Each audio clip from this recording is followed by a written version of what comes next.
The 2023 MLB Midsummer Classic has invaded the Emerald City as the best of the American League takes on the best of the National League for bragging rights. This is the Empty the Bench Network MLB All-Star Game live stream featuring Hitting for the Cycle and Empty the Bench. Here's your hosts, Hank Indictor, John Czech, and Nick Morgeson.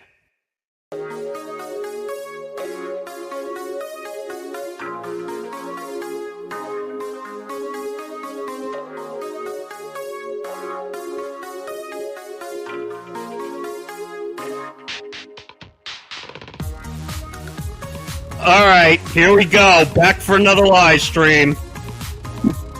Hank Indictor, Nick Morgeson. John Czech will be along in a moment. He's, shall we say, fashionably late to the party, but we can blame technology on that, can we, Nick? Yeah, probably. But thanks for joining us. Yes, we're doing a little live stream coverage. By the way, as we welcomed back, hitting for the cycle from the dead to the living. I mean, hey, it's I would say it's more magic than necromancy, because necromancy means you wouldn't necessarily want to see it. But in any event, I'm super excited. We already got our first episode underway and in my belt. And hey, All-Star Game special, and then we got another episode coming up in a few days. It's a great week for baseball. That's all I can say. It's a great week for baseball. We're waiting for the game. It's about 13-ish minutes away. Make sure you follow Hitting for the Cycle, by the way, at HFTC, ETB, across all social media platforms. Follow ETB Sports, or Empty the Bench, I should say, at ETB Sports across all social media platforms. Follow Hank at Ranger Hanky96, mine at N Morgeson Radio, when John Czech decides to get his technology figured out, at John Czech. But let's talk about I guess the storylines going into the All-Star Game. Hank, do you have some storylines going into the All-Star Game? Well, I mean, for one of them, might as well talk a little bit about the Home Run Derby. Nick, you and I kind of sort of watched it at the same time. I was live tweeting it like crazy on the Twitter page. And here's your winner right here. Oh, wait, this is the father, not the son. That's an Expos jersey. But go ahead. Vlad Guerrero Jr. was the winner, although one of the big takeaways was the 41 round home runs by Julio Rodriguez in his own home ballpark. I mean, granted, true, he didn't win, but at the same time, those who were in attendance had to have really been excited with what they witnessed, and probably the craziest home run round I saw since Josh Hamilton. Yeah, it was incredible. We have some people checking in. Yes, Shannon is there. Let's go, guys. Ben Cruz, who's just joined this network. What would you say? It's like a month ago now, right? It's been that long. Yeah, I hosted a few episodes of Game On with him. That was a lot of fun. And incidentally, I think the last show that I did with Ben was probably, I want to say, about before the Game On was probably about a year and a half ago when I had my first season of Hitting for the Cycle. That was like 2021, I want to say. It was a while ago. Also, predictions for tonight. So, if I remember correctly, just from my stats, American League has won the last 6, right? Yeah, I think the last time the NL won would have had to have been, I want to say, 15 or 16. Yeah, I got to look that up. It's been pretty dominant, like, in our lifetime with regards to the All-Star Game. Yeah, I mean, the problem is the All-Star Game has become kind of like an event rather than a game. And it's like a glorified party-like atmosphere for really a spring training game, essentially, is what it is. Yeah, pretty much. I mean, I don't know. We kind of forget about the All-Star Game, don't we? Well, we probably wouldn't forget about the game if it was marketed more properly. Cough, cough. I'm looking at you, Rob Manfred. Here we go. Here's the third member of the crew. There we go. Yeah, sorry. This whole iPad situation over here is really messing me up. All right, I'm going to bounce back in and back out. 2 seconds, guys. 2 seconds. Oh, I made him disappear. Oh. Not really. I just waved my arms and hoped he disappeared at that right time. But as we're watching the intros of the players kind of make it in, I don't know. Like I was saying to Hank, John, like the last 6 games have been won by the American League. Are we expecting anything different? I think hasn't the National League only won twice in the last 20 years? Something like that. Like I don't know. The National League is doesn't know how to win this game lately. Oh, the last time the NL won the All-Star Game, that was 8-0 at Kauffman Stadium in 2012. Yeah, my boy Justin started that game. It's been that long? Yeah. Do you guys remember who won the MVP that day? Melky Cabrera. He got it. Yeah. Wait, who?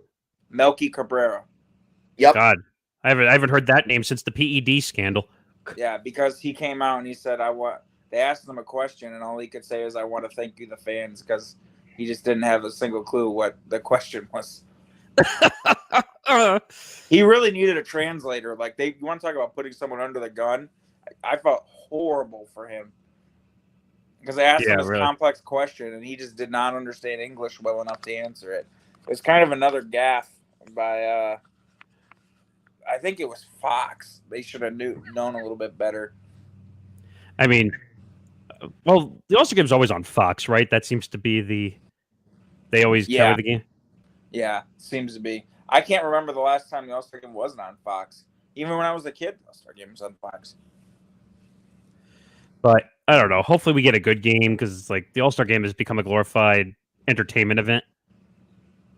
So, I don't know. What do you think, Hank? You think this is going to be good, bad, what? I don't really know what to expect, honestly, because we haven't really... I can't really remember the last time we had, say, any standout, memorable All-Star game. So hopefully it's a good one. But then again, with our luck lately, it's probably just going to be another one of those glorified party-like spring training games. Now, last year was pretty good. It was okay. It was okay. I wouldn't say it was anything special, but it was solid. Do we have a confirmed pitch clock, by the way? Yeah, I'm almost positive doing a pitch clock. Oh, God. Tony Clark was complaining at the All-Star Game that they want the MLB to add more time in the playoffs for the pitch clock. Well, there is no pitch clock. They confirmed. Manfred said there was no pitch clock in the playoffs. When did he say that? I thought I heard before the season they said, oh, we're only doing it during the regular season. Tony Clark quoted today that the players want extra time on the pitch clock for the playoffs so the game can breathe better. God damn it, Rob Manfred, you did it again. I don't even have a banner ready for it. Can't even say it's a slip-up that... Oh, wait, never mind. That's a certain NBA commissioner. That's the one I was looking for. There we go. Yep. You guys really love your Rob Manfred, that's for sure. Who likes Rob Manfred? Tell me. I don't think he's the worst commissioner like a lot of people do, but he's not very good at dealing with the public. Even during the MLB draft, when he was getting booed. When you're Roger Goodell, remember during the lockout when they still did the NFL draft, how bad he got booed? You could never tell that he was getting booed that whole time during that draft. He never made a face. He just came out and did the draft.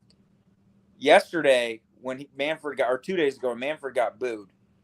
You can't go up there as a professional commissioner of your sport and react like the way he did. You could definitely tell he was biting his tongue super hard not to say something about getting booed.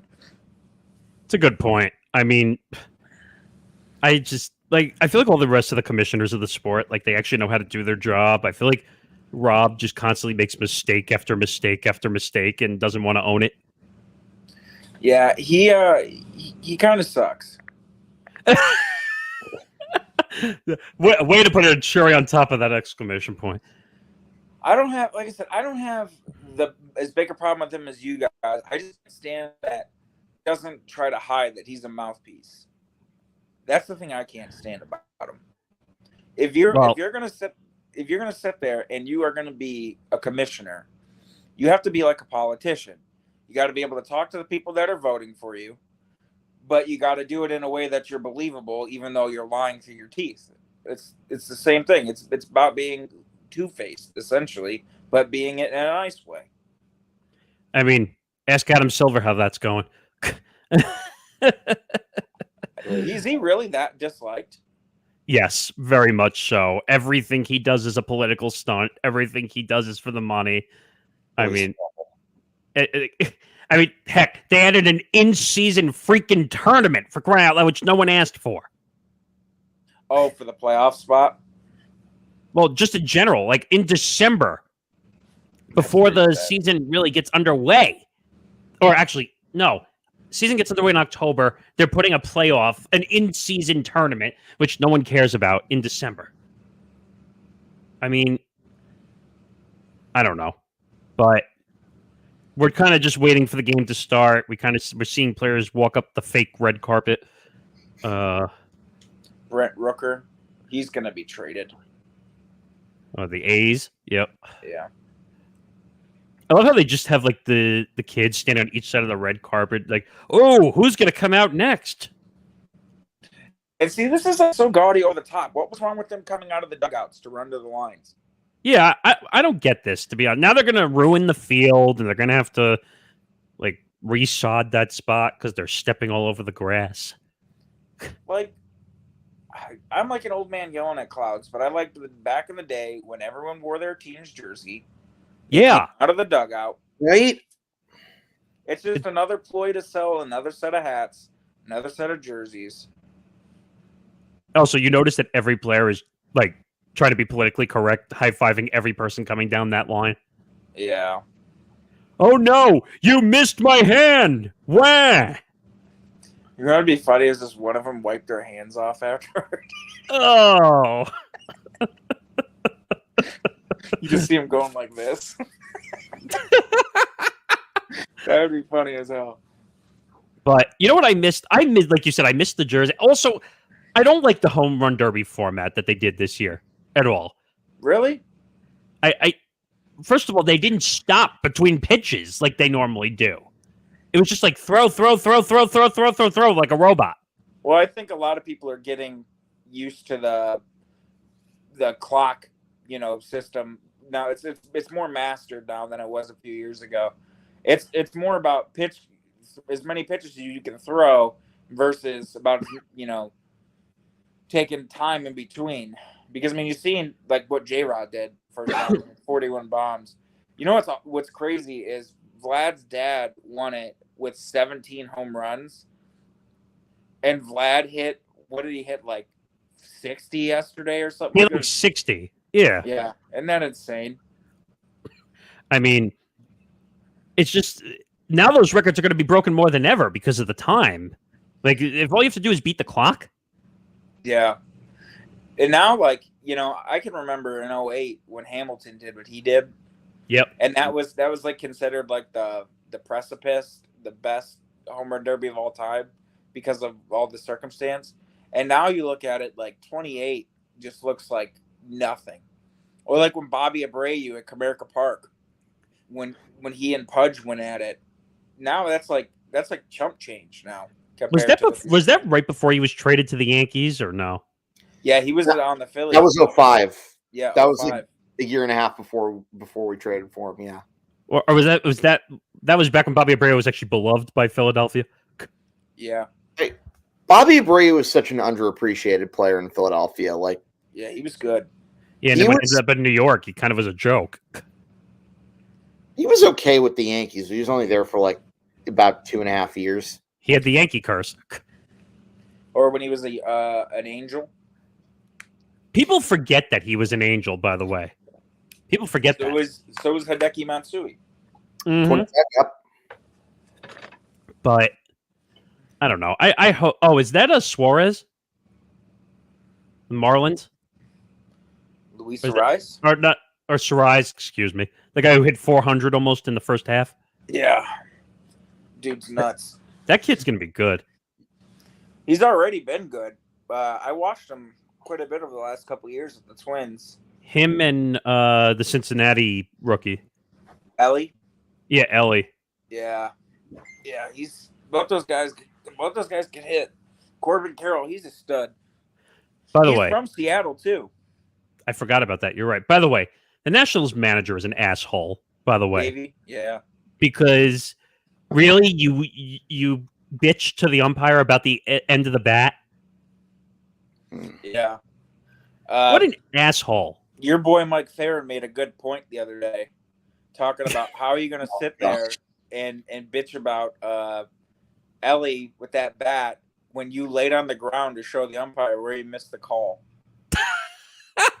That was a fair point. By the way, Nick. Yeah. Your buddy Anthony Mara actually just texted me. He brought up an interesting fun fact. Are you guys ready for this? Go ahead. So the last time an All-Star game happened in Seattle, you had Randy Johnson going up against Roger Clemens. Fast forward 22 years later, you've got another Yankee pitcher starting against an Arizona pitcher. Zach Gallen against Garrett Cole. Holy shit. Damn. Yeah. It's kind of crazy, like, the last time a Yankee pitcher started was in Seattle. And again, it's in Seattle. That's crazy. And by the way, we see Shohei Ohtani, who's had massive storylines around him going into the half. Is he going to be traded? Is he going to make it to free agency? And we all know Artie Moreno, as the famous Hank said during an episode 1, he should be in jail.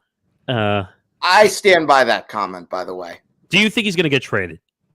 They have to trade him. They got to trade him. And Ken Rosenthal saying that Artie doesn't want to be the guy to deal Shohei, but you're not winning with him, and you're gonna if you hold him, you're gonna lose when he's gone. You're gonna lose him for nothing, essentially, or actually not essentially. You are gonna lose him for nothing if you don't trade him. You guys want to hear the sad truth? What's that? Those takes are kind of coming about a year and a half too late. Yeah, they should have traded him last year because of how close he is to free agency. Yeah. Yeah, well, and teams are going to be like, hey, I'll just wait till free agency. I don't have to give up all this mess to sign him in free agency. But if a team's close, you also got to think, I was talking to my brother about this.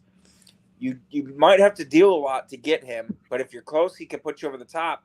And also, it buys you a 2-month window of exclusive rights to negotiate with him before anybody else. So he might be able to beat everyone to the punch, especially if you're a playoff team. Oh my God! So Tom Albano, who hosts Empty the Bench with me, he just sent me a tweet from the All-Star Game. I don't know if I can show it. If anyone will be able to see it, but it's Oakland A's, and it's Stand With Us protesting selling the Athletics stuff that they're giving out. What? Well, they already agreed to the land and everything. It's already all been official. The city agreed. Vegas mayor pushed it through in the whole 9. Hank, or governor did. Do you see what it says on the bottom there in the hashtag? I can't. Fisher out. Fisher out. Fisher out. They're literally handing these out at the game. I don't know if I don't think it would be the stadium. It's got to be someone doing it. Oh yeah. The MLB isn't gonna. Rob Manfred wants them out of Oakland so bad. The MLB isn't going to hand them out. Well, first of all, Rob Manfred desperately pushed them to Vegas. Let's not say that John Fisher gets any credit for this whatsoever. Well, I mean, I kind of think that they might have worked together on this, like a real live major league kind of thing, to where if they were bad enough for long enough, they would be able to approve relocation quicker. Their attendance is going to dwindle. Basically have enough reasons to relocate them without any, pushback. But you want to know the pathetic part of this whole thing? They waived the transfer fee. Yeah. Well, I mean, you got Vegas there who just won the Knights. You got the Raiders there who are thriving, and they got that big-ass nice stadium. And I'm not talking about thriving as a franchise. I'm talking about attendance-wise. So naturally, they want to put a baseball team there because they want in on that revenue. John, if by thriving you mean you're getting a lot of cold hard cash from the tourists as opposed to, like, say, the legitimate hardcore black hole that you could have kept along in had you stayed in Vegas, then yeah, I'd say they're thriving, if only because it's helping out the pockets of the Davis family and a certain Ginger Hammer. I mean, at the end of the day, it's all about the cash, It's all about the money. If the dollars didn't make sense, they wouldn't be there. But you know what? I see what you did there. I see what you did. But my point is, what are we going to call the stadium? Is it going to be called DraftKings Stadium? Is it going to be called some kind of gambling name? Did you see the renderings, how bad it looked? It looks bad. Yeah, Hank and I looked at the pic. Hank, remember we looked at the artist drawing? Coliseum. Why would you want to make any stadium look like the Oakland Coliseum? Yeah, don't do that. That stadium was a shit show from the start. Did you see all the foul ground they have and everything there? Mm-hmm. Like, why? Just make it look like a normal fucking ballpark. I don't understand it, man. Oh, wait. Tom just pointed something else out to me as well from those pictures of the Oakland A's things.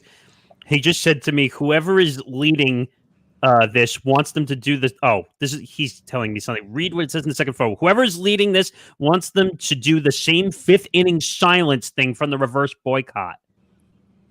They're never going to do that.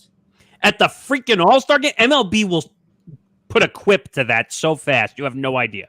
First off, they couldn't even get 30,000 people to fill the Coliseum. How are they going to get all these people in Seattle who don't give a shit about the A's to do that? You know what this is? This is national stage. That's what they're trying to prove here. That's what I think they're trying to do. They have no chance. You don't think baseball? You don't think Major League Baseball is getting wind of this now that it's on social media? Yeah, but I mean, what are they going to do? Tell people to talk? Like, come over the loudspeaker and tell everyone to start singing Rihanna or something? I think if you start hearing boycotts and chants, MLB is going to try to put a stop to it. I'm telling you. Well, I mean, they can always lower the crowd noise in their broadcast too. Or they could do what they did with MLB.TV and MLB when Hank, do you remember during the Oakland game at home, they showed the feed without the protesting of the Oakland A's sign? Yeah, they edited it smaller, the screen smaller. No, in the other feed, they got rid of it completely. Oh, I didn't see that. They literally changed the angle so that when you saw it on TV and you saw it on MLB.TV, it looked like it was not even there. I think the MLB is probably the worst run out of every sports league because they make it the hardest to get their content. They make it the strictest for random people to promote their content. Their copyright stuff is just insane. You would figure, they'd learn from the NFL and the NBA where people tweet stuff and make videos about that stuff and they don't copyright flag it because it's free publicity. That's as organic of publicity as you can get. But they're like, no, you should have to pay us. There's only one worse, in my opinion, and it's not the core four sports. The UFC, in my opinion, is the worst.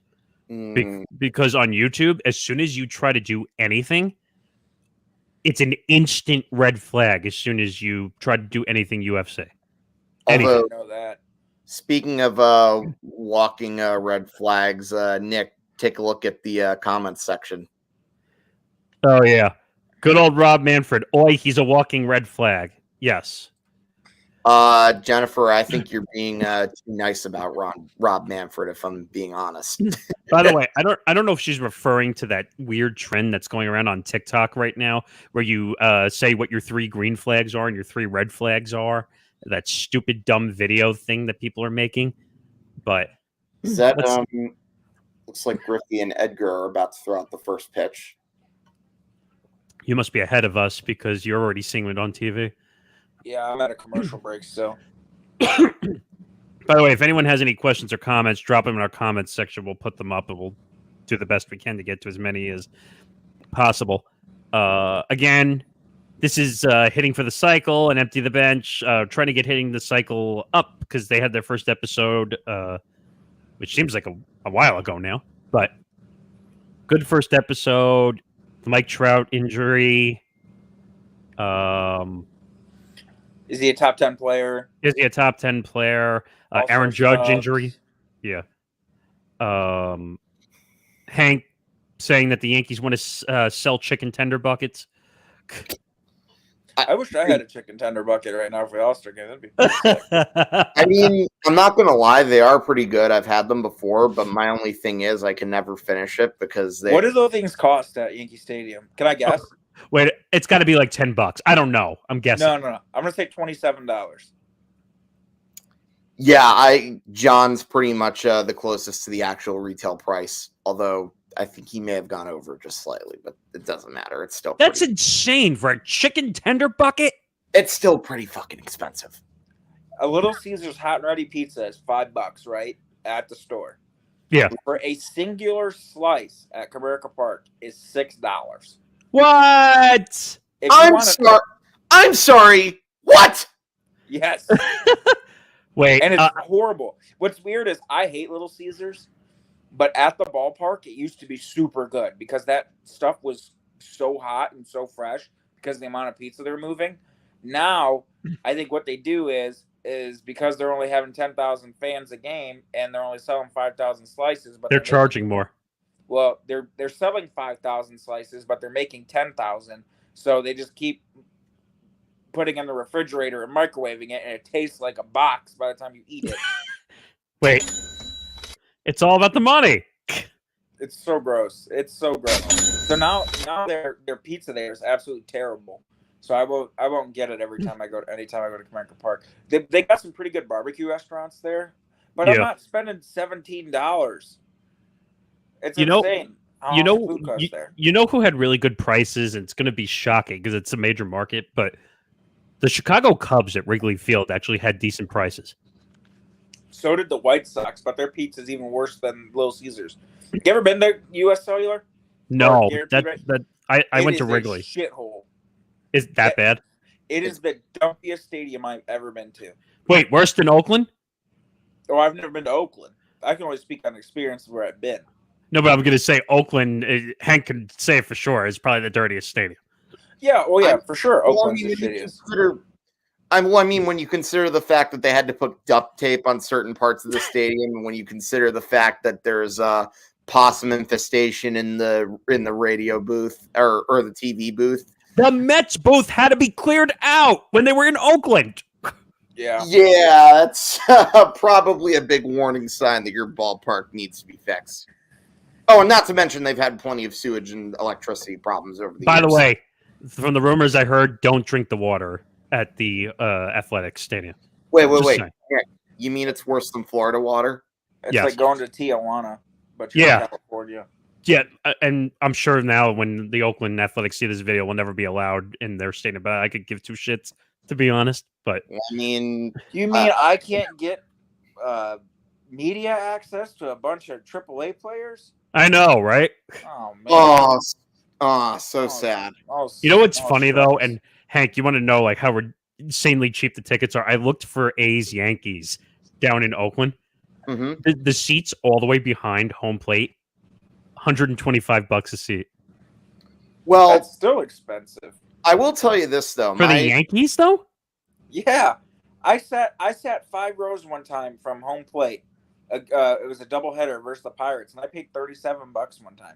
You could see me on the TV broadcast. I was that far down. But I'm just saying, everyone overcharges for the Yankees. That's just for sure.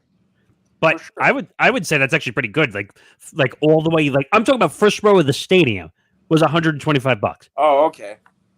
Well, that's what they're not selling season tickets down there because they're not selling tickets. Oh God, who's calling the game? Oh, Joe Davis. I forgot. Yeah. I'm so used to Joe Buck calling the game all these years, but he's at ESPN now doing nothing. And Joe Buck and Tim McCarver tomorrow night. What? What'd you say, Hank? I said, and we'll see you tomorrow. Well, actually, that was his father, but Joe Buck said that 20 years later for David Freese's home run. Yep. Oh God. annoying John Smoltz. I don't know about you guys, but I miss when Joe and Tim did the games together. Oh, that was a classic. Tim McCarver at the end became unbearable. Well, he was older. I'll never forget a game I was watching. It was a Rays game, and Rodney was on the mound trying to get a save. He's like, Rodney tilts his hat to the side to distract the hitters. And I'm like, what are you talking about, dude? Then he was like, I remember I was watching an All-Star Game one year. I think it was when I was in St. Louis in 2009. And he was like talking about something about the catchers and pitchers and their rapport during an All-Star game was like, it was harder for them to catch them or something like that. He was just saying stupid stuff. Like Tim McCarver, the worst thing, my biggest hatred for Tim McCarver, it was in 2013. ALCS Game 2, Red Sox Tigers, and Joaquin Benoit comes out of the bullpen to face David Ortiz, and he goes, "Well, Joaquin Benoit has never given up a home run to David Ortiz before." He jinxed it, and he hit a grand slam the next. Sounds like what? That sounds like Sam Rosen today during Ranger games. He'll bring up a certain stat that like seems to favor the Rangers, but then all of a sudden a goal happens and. As much as I love Sam Rosen, he's a legend. Like, I hate to say it, but it's getting to the point where, like, I kind of think the guy needs to retire. I mean, he's done games for years. He's in his mid-70s. And he's disappeared. And, no. And not to mention, I think Michael Kay does that too, by the way. I've seen Michael Kay jinx things for the Yankees. You remember, Nick? Yes. Oh, my God. And he gets so mad when people on social media say, you jinxed the perfect game or the... Yeah, okay. By the way, I see another comment that's... Oh, no. I was about to show this one. Hank, at least if the Yankees make the playoff... Oh, wait. Let me get John back in here for this comment. Hank, at least if the Yankees make the playoffs, you can rely on the chicken tender buckets making a good amount of money, just like the Mets with Shake Shack. Dude, I love Shake Shack. I had that for the first time. It was good as hell. It's underrated. I'm sorry. You knew I was going to be dying at that comment, Nick. You just knew it. But, I mean, look, like I said, the attendees are good, as much as I love to make fun of the fact the Yankees are making money off of it. But at the same time, if the Yankees could, they would make money off you breathing. Well, I mean, that's probably true considering how much I like going to their games. Although, really, I only tend to go to the games on the weekends nowadays. I used to, 2017 through 19, I had such a good amount of crackhead injury to the point where, like, I would go to at least, like, 50 a year. You had an obsession. 2017 through 19. Like, Nick, go look at some of my old Instagram pictures from those years. Like, you would think that I was practically living at Yankee Stadium at that time. That's a good point. I mean, I don't know. If the Yankees could license your breath, you breathing at Yankee Stadium, they would do it. They'd find a way. They make money on every... I hate this. Like, if you go to any stadium now, this is not just Yankee Stadium. I love how back in the day they used to teach us, like in marketing and business, like for sports. Well, you can't have two car sponsors because that's a conflict of interest. Now it's the luxury vehicle of the Yankees. It's the such and such vehicle of the Yankees and this vehicle of the Yankees. It's the family vehicle. It's the official EV of the Yankees. It's like what every team does it, but it's just like it's annoying. Like. And I love how they have like Pepsi and Coke like in the same stadium. Like that one I get confused by. By the way, I'm going to go I'll be right back. I'm going to quickly refill this with ice water. Okay. Do you think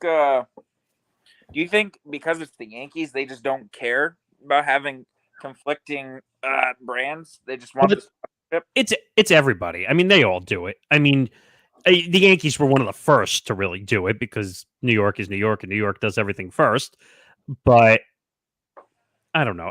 You see car vehicles competitors, you see drink competitors, you see food competitors. My favorite is when you see insurance company competitors in the same stadium because that's always good. So you slip and break your ass on the way down stairs. What do you want, Geico or Allstate? My favorite is on the radio on the WFAN side with Sterling, where he'll be like, well, that was 15 outs, and Geico could save you 15% or more on car insurance. And I'm like, really? Like I said, I listened to that one game, and I was like, Jesus. He doesn't even get through 2 sentences of a play, and he's got to read another ad because that was brought to you by something. Speaking of John Sterling.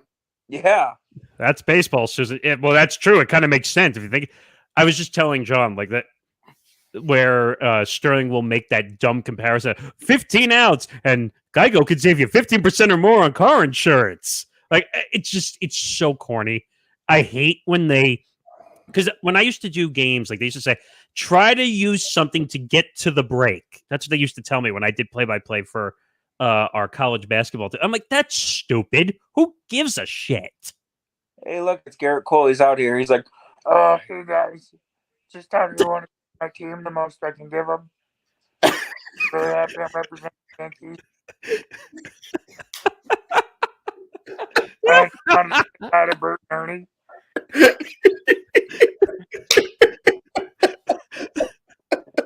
Garrett Cole.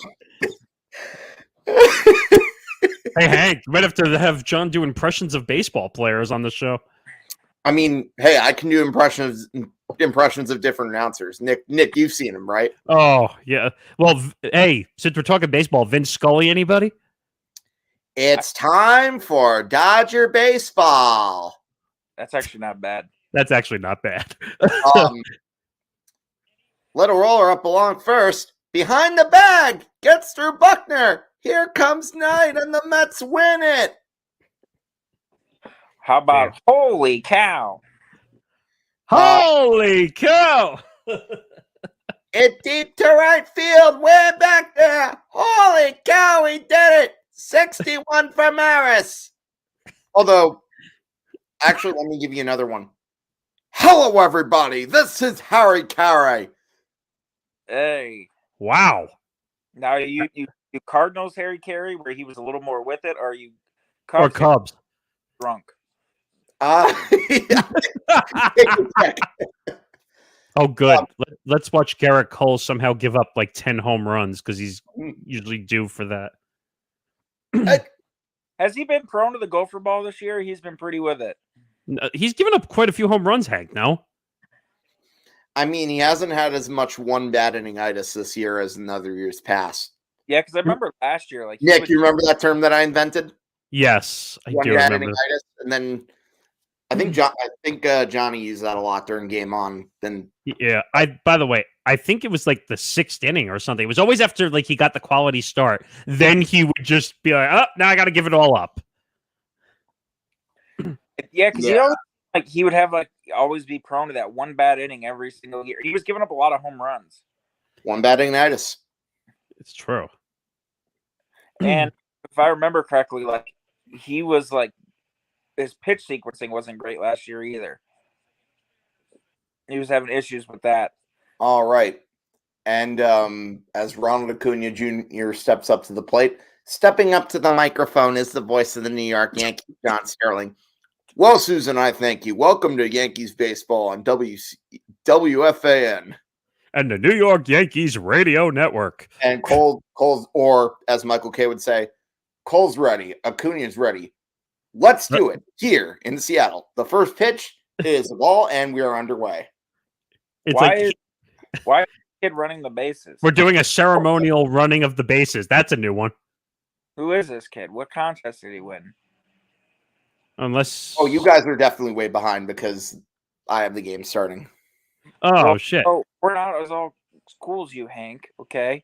Okay. Yeah. Way to make us feel like shit. Yeah. Well, to be fair, if you look behind me, you can see the shadow of the game from behind where I'm sitting. Damn it. I don't want to see this the shadow. I want to see it from my own 2 eyes. I was looking for the sound effect and I can't find it. Shoot. Oh, wait. That. No! Has Angel Hernandez still only called one game all year. Yes, he's only called one game. And I still don't see a pitch clock. You're just so obsessed with this. I want to know. I want to know what the pitch clock is. And we are underway. Hey. Ron Acuna Jr. Cole outside.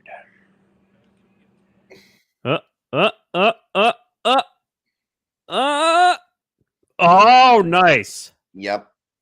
I was going to say that would have been ironic if he actually gave up a home run right there. Oh, that's was that Garcia from Texas? Yeah, Adolis. Yes, that was Adolis. Adolis. Fun He was in the fact. Derby last night, right? Fun fact: the Cardinals would have had almost all the most representatives in the All-Star Game this year if they didn't make a bunch of stupid trades. They would have had Zach Gallen. They would have had Randy Arozarena. They would have had Adolis Garcia. They would have had Nolan Arenado. They would have had 4 representatives if their team didn't make stupid trades. It's why I think that John Mozeliak might be right up there with Brian Cashman as the most overrated GM in baseball. Well, I mean, this is going to be the first year the Cardinals haven't made it in a long time.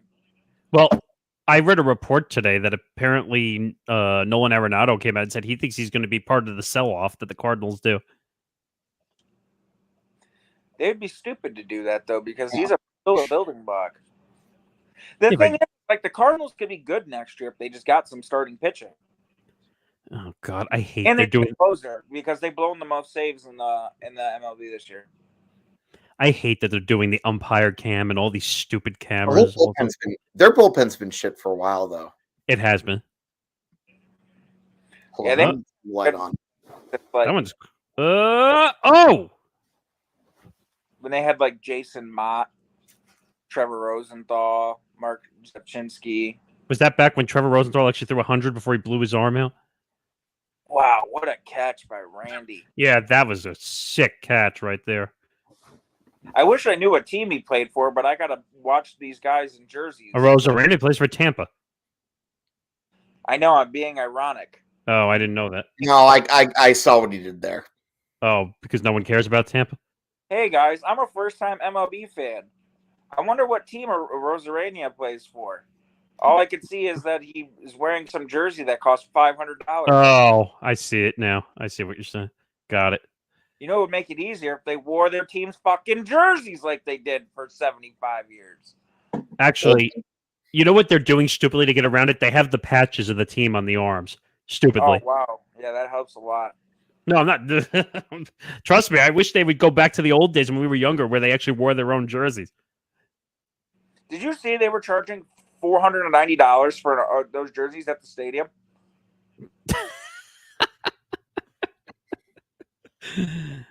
Oh man! I paid $490 for a shirt. Just give me a normal shirt for $10. I don't ever wear jerseys because I look stupid in them.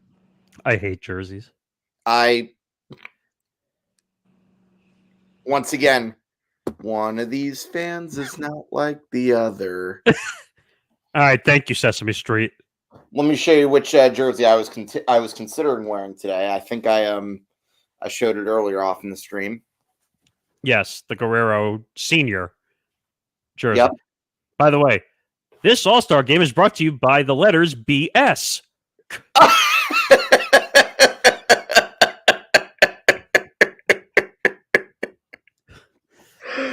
All right.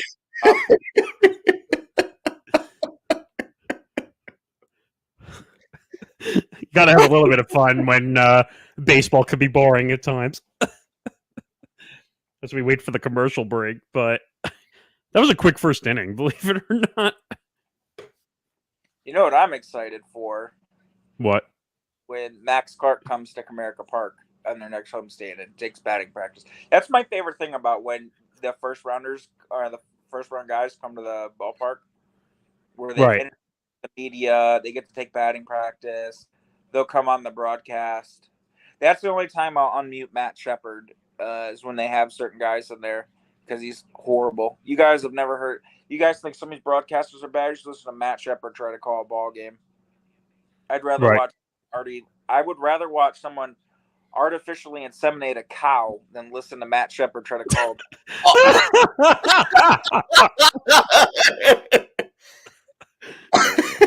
By the way, I have to say one thing. The MLB draft is horrible to watch. Horrible. They're trying. But the issue is it's how they're running it, you know. They're trying to make it similar and make it bigger, but none of the big prospects even show up to it still. That's the thing they got to change. Really, Hank? I don't know. There was a lot of funny stuff that I've been seeing, let's just say. And I still, partially because of some comments in the peanut gallery, but also partially because I still can't get John's comments out of my head. Oy. You make no sense. I mean, he's so horrible. He'll sit there and you'll listen to him talk just normally. And he has a regular voice. And then he comes on the ball game and like all of a sudden, like his voice lowers 4 pitches. And he'll be like, if he was calling a game like Zach Gallen pitching right now, he'd be like, wind up in the pitch. Hey, Gibby, what are we doing here? Ball one. Oh, wait. I see a comment from someone here that you might know, John. Yeah, that's some kid that I may have lived with for a little bit. I don't like him. You can just Max Clark, Colt Keith, Jahan, Parker Meadows, and Riley. Yep. Yeah, we got some lefty sluggers. But this is Matt Shepard in a nutshell. The Tigers, it'll be the 8th inning. He'll be like, base hit, double for Torkelson. And the Tigers now trail 14-2 in the 8th. Oh, yeah, you were telling me about this. Yeah. Yeah, that's Matt Shepard. He's so horrible. That's like fake enthusiasm. Yeah, he stinks. By the way, according to Front Office Sports, who covers a lot of the sports media, contenders to host the 2025 MLB All-Star Game, according to Rob Manfred. You want to take a guess on what the 4 locations are? One of them has got to be a newer stadium. So, but Detroit hasn't had it in 20 years. It'll be 20 years in 2005. So, I'm going to say either the new Oakland A's stadium. So there's 4 options that according to Rob Manfred. All right, let's hear them. So, Hank, do you want to take a stab at it or no? Okay, for new cities. No, not new cities. It's just 4 locations. 4 locations that they have next year. So it's not going to be Texas. Houston nope. has had. Oh, nope. Not Houston. Well, Miami already had one in the last 10 years. Cincinnati. Nope. Cincinnati had it in 15, I think. Pittsburgh, they haven't had it since like 04, 03. It's not Pittsburgh. 06. Nope, not Pittsburgh. I actually like Pittsburgh too as an All-Star Game city. Actually, Chicago. John, Houston actually was 04. Wait, which one did you say, John? The Cubs. Well, it just says Chicago, so Chicago is 1. Because U.S. Cellular hasn't. I think U.S. Cellular had an All-Star Game in like 2001. When was Wrigley? Okay, so 7. I'm not sure. Actually, U.S. Cellular was in 2003. That was actually the only game that whole year that Eric Gagne even blew a save. And 02 was Milwaukee. Yep, that was the infamous tie I ever watched. All right, so Chicago is 1. What are the other 3 locations? They're calling them by location. Okay, so let's go with Atlanta. That's another one. Yep. They kicked them out of the All-Star Game last year. 2 more. I figured Atlanta had to be 1. Because I'm thinking getting one later. How about Chase Field? Is that getting another one? Arizona? Nope. No. They just had it fairly recently. No, 2011. I wouldn't say it was that recently. That was the Robbie Cano year where he got booed like crazy. How about? Well, they're definitely not going to Oakland. I can promise you that. Camden Yards. Baltimore's another one. One more. Good. Fenway. You're. I'll say you're in the right area. Oh. And you said it's not Pittsburgh. You're in the. No. Wait. You were in the right division. Cleveland. No, because you said Boston, right? Rogers Center. Toronto. Yeah, Toronto. Yep. By the way, more comments. Anyone shocked how the Derby turned out? Thought for sure whoever won J-Rod Alonso bracket would have run away with it. I didn't think Randy was going to make it to the finals. Surprised me a bit. Yeah, we actually were talking about that a little bit earlier. Nick is a bit of a buzzkill, and he didn't like all the home runs being hit the most of all time because he wanted to see less homers. But what? You said you didn't like the format. You're like, no. I like the clock. But they don't. There was no one stopping. Usually, the year before, Hank remembers this too. They waited until the ball landed to throw the next pitch. Yeah, but I wanted to see more homers. That's why they made that rule. But you're right. That was the rule. You had to wait for the pitch to land before you could throw again. Because all of a sudden I'm like, wait a minute. Why am I seeing like robots? Like where they're just throwing the ball. I think the worst part about it is how ESPN covered it. The way they were tracking the ball was horrible. And then like 3/4 of the time, like they were showing something else, like someone dicking off on the screen. But it was a good derby. I mean, that was the most home runs ever hit in a home run derby. And J-Rod hit 41. It was great. You know what people were complaining about, by the way? That they were showing the live one on ESPN, but on ESPN2 was basically a graphic. They were just really? Yeah, so people are like, "Oh, I'd rather watch ESPN2." It's like watching the MLB at Bat app almost. Oh, screw that. I was like, "Why the fuck would you put that on TV? Who cares?" I have no idea. But you know what's pissing me off, by the way, about this also, that they're miking every player in this game. It's annoying. It's so. Well, I mean, it's about the fans. It's like when they had Manoah mic'd for an inning last year.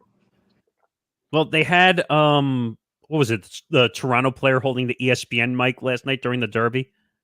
Yeah. JD Martinez interviewing Mookie. It's like, you know what? I know they're trying to get more players on the screen because they if the kids see the athletes, they'll stay and watch longer. Give me a break. Cha-ching.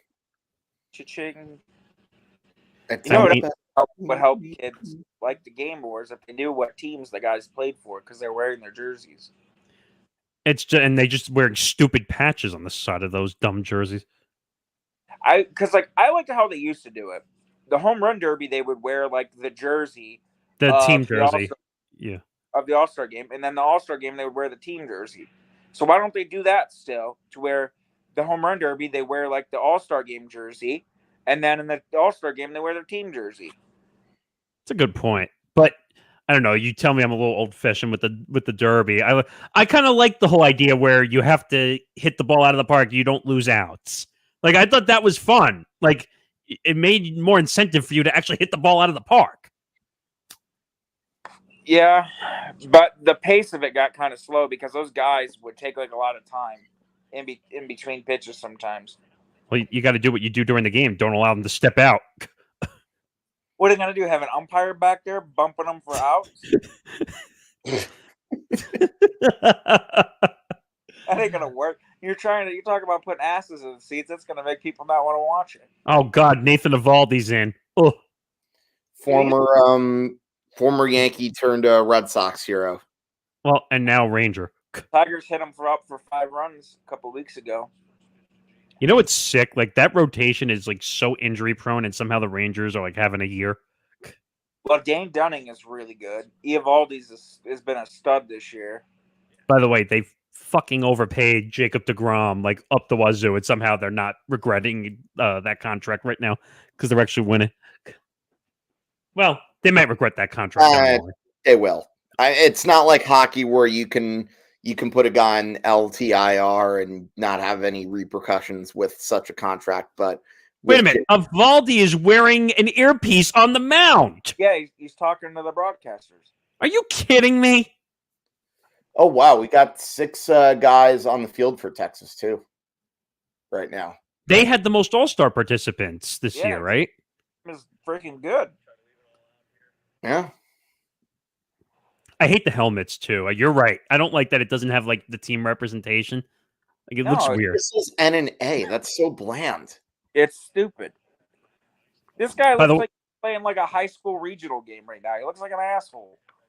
You know what's weird also? Like, the colors match on the jerseys almost, if you look at them. Yeah. Mhm. By the way, we got a comment and got a comment from Jennifer in there. What? Who do we think the All-Star Game MVP will be? I don't know. Oh, that's a base hit. Is that JD? I'm gonna say Adley will be my MVP. Oh, they just showed all the Rangers on the field also. Adley Rutschman, okay. Yeah, I'll just pick him. I don't know who I'm going to pick. Because, to be honest, it's a popularity contest who they pick for the MVP anyway. Dude, god damn. It's like a Texas Rangers away game. I know. I'm going to go with the Rise. Look at that. Look at that screen. Wow. I wonder who the 651 Dodgers would have been. That probably would have been Gil Hodges, Duke, Jackie, Pee Wee Reese. Pee-wee Reese, yeah. Campanella. Campy, Yeah. yep. And then oh my god, the barber. What the Sal Magley. Sal Magley, yeah. I wonder if he Actually, oh no, Sal Magley would have been a Giant that year. No. By the way, that catching gear is ugly. Whatever that is. You know what these guys honestly look like? They look like a can of Skull dip. They look Oh gosh. By the way, Hank, I was going to say that I don't know who's catching right now. Who is that catching? Jonah Heim. Heim looks like the inside of a jawbreaker. Oh gosh. Like these guys like they're playing for like E-League softball and Skull sponsored their jerseys. Exactly. Or like Wintergreen or Winterfresh gum. But it's like all shades of green. It looks like they're playing in unison, not against each other. Yeah, I know. It looks stupid.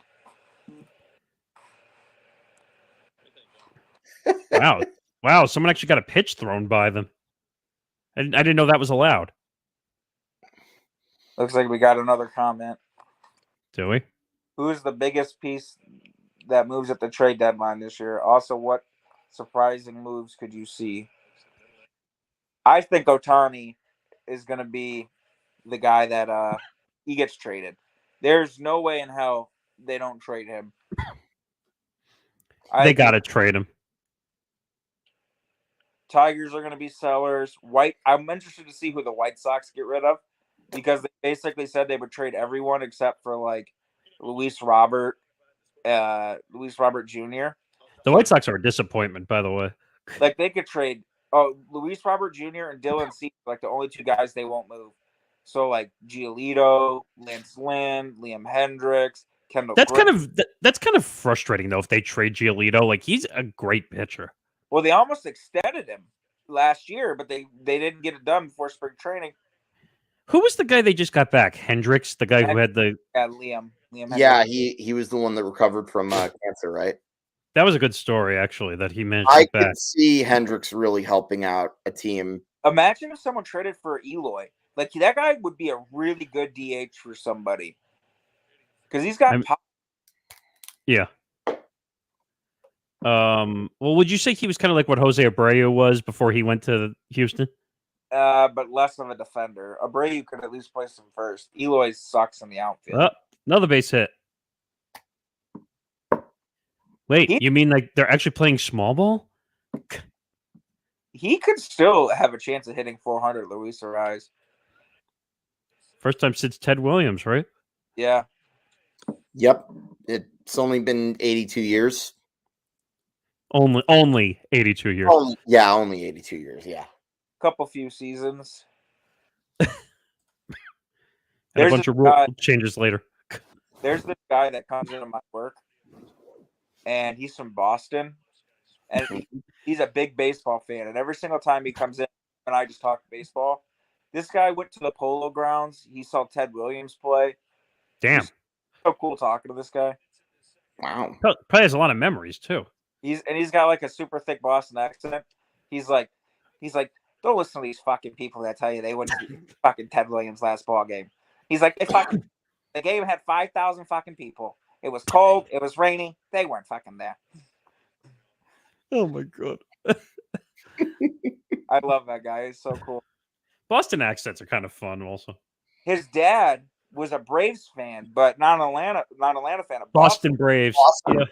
He went to Braves stuff as a kid. Hey Hank, that was almost a 30-foot base hit right there. Yep. Those are my favorite types of hits, by the way, when you nub a baseball up the third baseline. Those are more frustrating. Golly.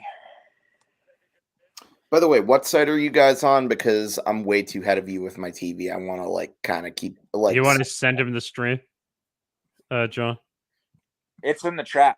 It's in the chat. It's in our Facebook chat. Hank. Oh, okay. I'm going to put it up so that way I can just at least be on the same speed as you guys, even though the TV. I'm going to keep my TV up, but I'll just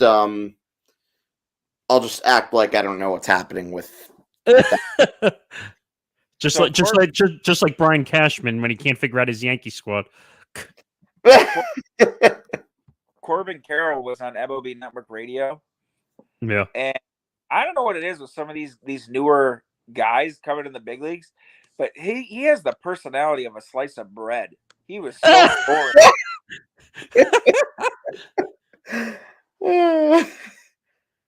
Oh god, freaking stream froze. I don't know if just people are afraid to talk nowadays, but outside. Slice of bread. He does, man. And he's not even white bread. He'd be like pumpkin. Oh my god. But he can play, though. He wrecked the Tigers a couple weeks ago. Well, 0-0 after inning and a half of baseball. So far, no offense. That's usually the thing about the All-Star Game. Everyone thinks it's going to be offensive driven, but they're never really offensive driven because the pitching is so good. What is it? Is it Betsolaris? Yeah, that one. Here, I'll want me to post it again in there, Hank? No, I got it. I'm just looking at which one I have to click on. Is it Betsolaris, Markey? Something like that.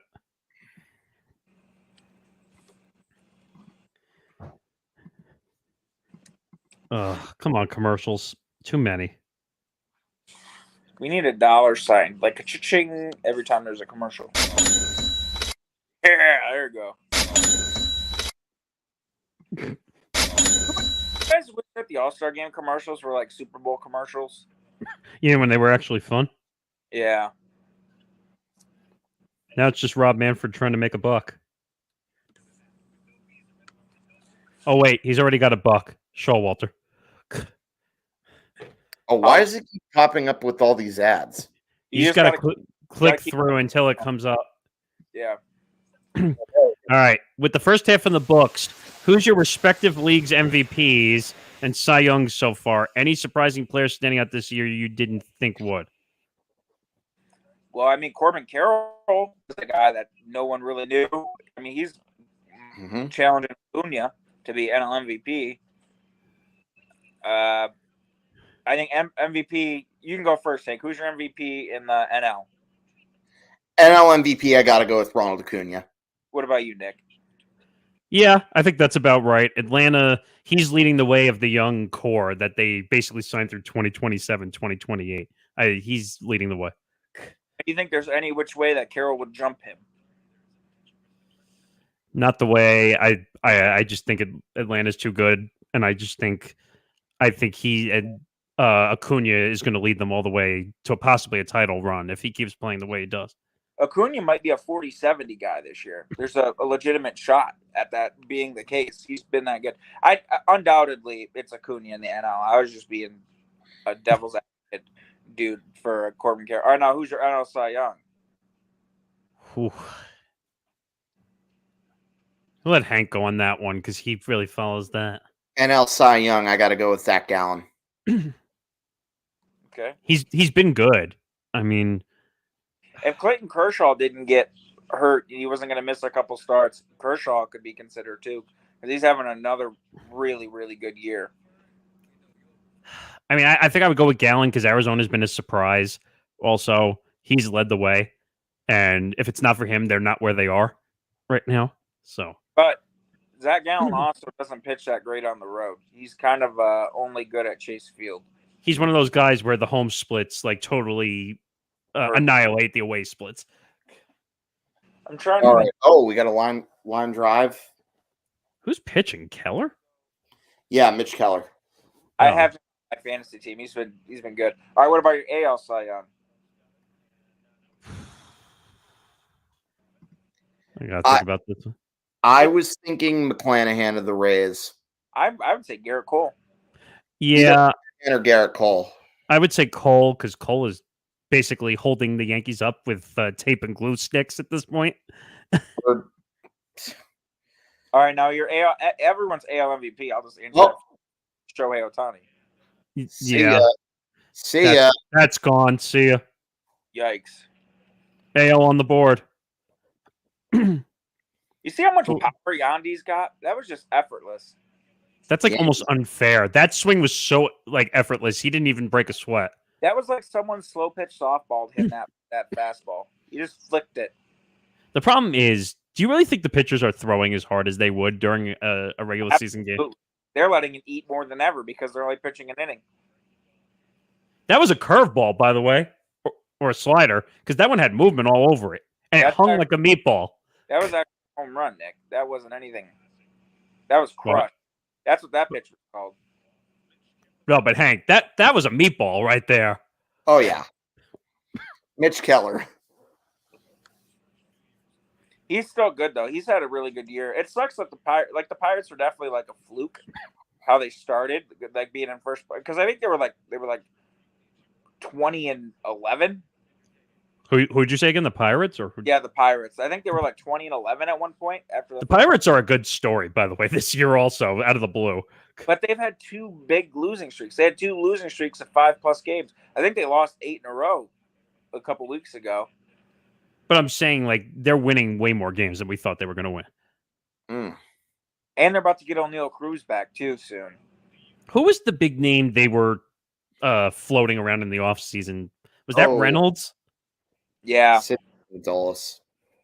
Because Reynolds, and they gave him a contract actually after all that, didn't they? Yeah. Yeah. That was dumb. You're floating him around in trade rumors like for the last year and a half. And then you give him the $100 million extension. The Pirates aren't that far off, though, because their farm system is pretty good. They have some real talent at the big leagues. They might be okay next year. And it's not like the Central's anything that hard of a division. I think Cincy's going to be good also at some point. Yeah.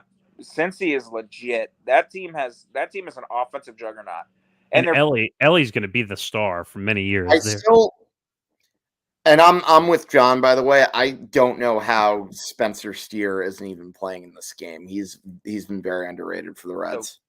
And the pitching staff that they developed with Lodolo and Green and Abbott, they have some legit pitching. Their bullpen's okay, but that offense they have is just insane because they got guys that can bop all throughout that lineup. They got speed. They got good defenders. Yeah. That team, they rebuilt fast because remember they were in the playoffs in 2020, and then they didn't win I think they only scored 1 run the whole series, and then they got bounced and then they tore down because they let Castellanos go, Suarez go. Castellanos.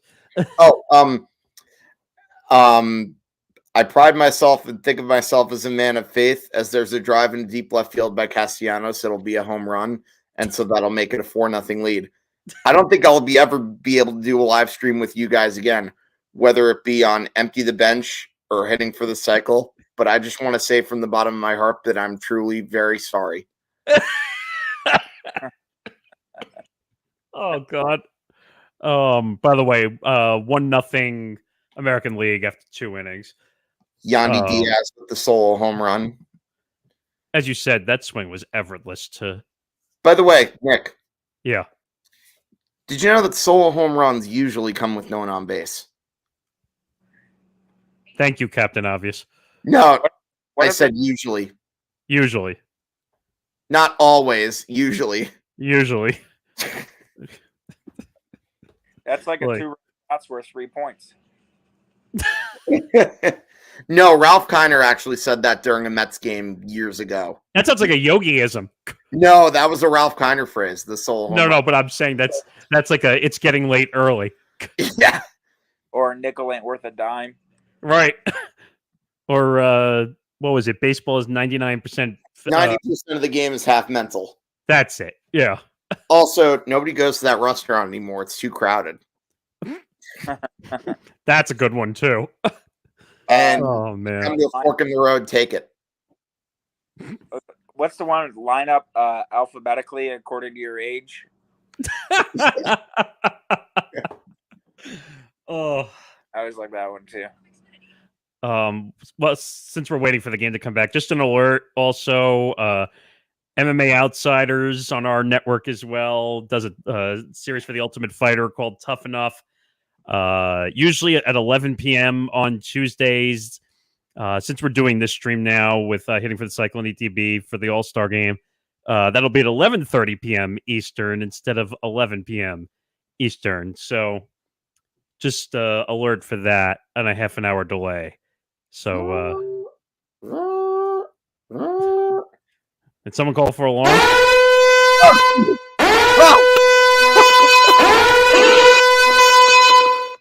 Nick, Yeah. that damn alarm cracks me up every time, but yet it always makes me jump out of my seat. If I'm not careful, you're going to jump through the ceiling one time. I feel like Russia just invaded us. Look at all the failure. God. Oh. Ugh. I have more buzzers where that comes from.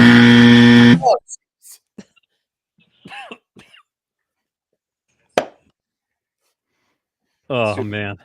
What Ronald does here. That guy's so damn good. He should be an MVP like almost every year as long as he's healthy. I wanted to go to a Braves game a couple weeks ago when I was in Georgia, but it was still a little too far away. I went to Truist Park. It's actually a nice park. Is it? Yeah. Now, here's a guy right here. Is that Sonny Gray? Screw Sonny Gray. Now I sound like Chris Collinsworth. Now here's a guy right here. Used to be in a big league, a big market, and he couldn't get it done. Oh God. By the way, cross, and now he's got his slagger back. No joke. I will never forget when this guy was like first or second year in the league. Tigers were facing the A's in the ALDS, and he matched Verlander pitch for pitch. And they had like those big ass banners that said "It's always sunny in Oakland." Oh God. Yes. Oh. But he's been really good this year, Sonny Gray. It's really good to see him come back. By the way, this is an accurate. The Sonny Gray on the Yankees. That's what I want to know. Oh God! By the way, this is an accurate comment. Right now, Rob Manfred is almost as bad as Adam Silver. I agree with this one. Yep, me too. Didn't Sonny Gray say though the Yankees screwed him up because they were trying to make him throw like cutters more than he wanted to throw? Oh, God forbid. He was trying. Actually, he was sitting with Mariano Rivera, and Mariano Rivera was trying to show him how to throw a cutter. Oh, what shame. I mean, like even Jordan Montgomery was talking about that, how the Yankees wanted him to pitch a certain way, and it just wasn't how he wanted to pitch. My hot take, by the way, Hank, also, is that they should have never have traded Jordan Montgomery. Yeah, but you got Harrison Bader out of it. He's been good. We need the pitching. We really needed the pitching, like in the worst way. Well, your offense stinks. Mm. How do you think Casey's going to be received if the Yankees don't turn it around right away? Well, it's because Aaron Judge is hurt. I mean, that's the reason they're not hitting. Do you like the fact that that they got a hitting coach now that actually has MLB experience versus someone that just was into analytics? That was so funny. But they said goodbye, and we'll bring in the mayor to run the town. I think how positive that guy is, and how well he gets along with players, that his message might be received more than someone that, because like he's like a mental health and performance coach too. Sean Casey he runs like a mental health program and a performance program. I'm just surprised that he gave up his cushy MLB Network job to go be a hitting coach for the Yankees. Well, Boone was one of his best friends. Yeah, I heard Boone say that on John Boy's podcast. I don't know. We'll see if it works. You get basically two coaches out of him because Casey can hit. He knows a lot about hitting. And you get a guy that's also like a mental performance coach too. That might help. I mean, like Josh Donaldson is still going to hit warning track homers that he's going to put. I don't think there's a way around that, but Casey's a good guy, man. Like, I think he might bring even more than just being a hitting coach. Here, wait. I'll do what Hank did last time. If I can get it. There we go. Hank. Warning track power. Oh my gosh.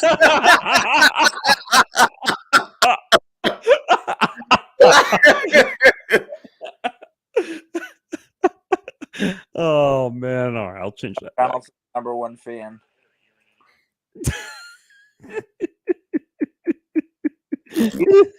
Hey, so let me ask you guys this: trade deadline. Are the Yankees getting pitching, or are they going to go after another bat? First of all, I agree with Hank. They need to blow this team up, possibly. Know that they're never gonna. Nick, that's not gonna happen. That requires actually like making a change and not focusing on the bottom line. Who are they getting to fix this team? They're getting nobody. Nick, I know exactly, but you get where I'm going with this. Yes, I'm just saying, frustrated Yankee fan here. Like, Nick, I'm just as frustrated as you, but at the same time, there's a reason I've stopped heightening my expectation for the Yankees since probably 2019. I think that was the last time my expectations were reasonably high. Oh, I thought you were going to say 2009. Nah. Well, the last time they won a World Series. No, 2010. John, did you ever see Brian Danoff's video of his reaction when he was at the Game 6 of 2009? He was like 11 years old and he had his like pre-Fury voice. He's like, "Oh my gosh, Yankees won the World Series. Let's do it again." Do you remember what his name was on YouTube when he did that? Yankees run this town, I believe. Yep. I'll never forget watching his videos. What's up, guys? Yankees run this town here. Oh, God. Brian's cool, though. Like, he's another guy I would hope to, like, reach out to, and I'd love to get on our show at some point. Him and I, we've talked a few times over the last few years. I really respect that kid because he really stuck to it and got, like, an actual, like, sports job and broadcast. Yeah. So I respect the shit out of that kid. He went from someone who was some little skinny kid going, "What's up, guys? Yankees run this town here," to, like, something like actual thing. So I respect. What does he do now? He works for Pix. Does he? Yeah. Damn. Yeah, he's legit, man. Like he did. There was another guy on YouTube that did. There was this thing called the MLB Talk 123 back in the day, and there was this guy. His name was Tim Kelly, and he actually is a beat reporter for a Philly station or something like that. And I always used to go on there and just make fun of the way he talked because I could talk just like him. He'd be like, "Hey, guy, what's up, guys? Tim Kelly here with MLB Talk 123. Today we got John Czech on the show." That's exactly how he talks. But yeah, he went and made a thing out of it too. So some of these guys off of YouTube actually went and became sports dudes, which is pretty cool. But yeah, Brian's a good guy too, man. He's a genuine guy too. It's amazing what YouTube has done for people now. I'll tell you this: when I started making videos in 2010 and seeing the guys like Brian or even like Tim Kelly, never in a million years did I think that those guys would be actual sports people. That's for sure. I think I see more comments from the peanut gallery, Nick. Let's see.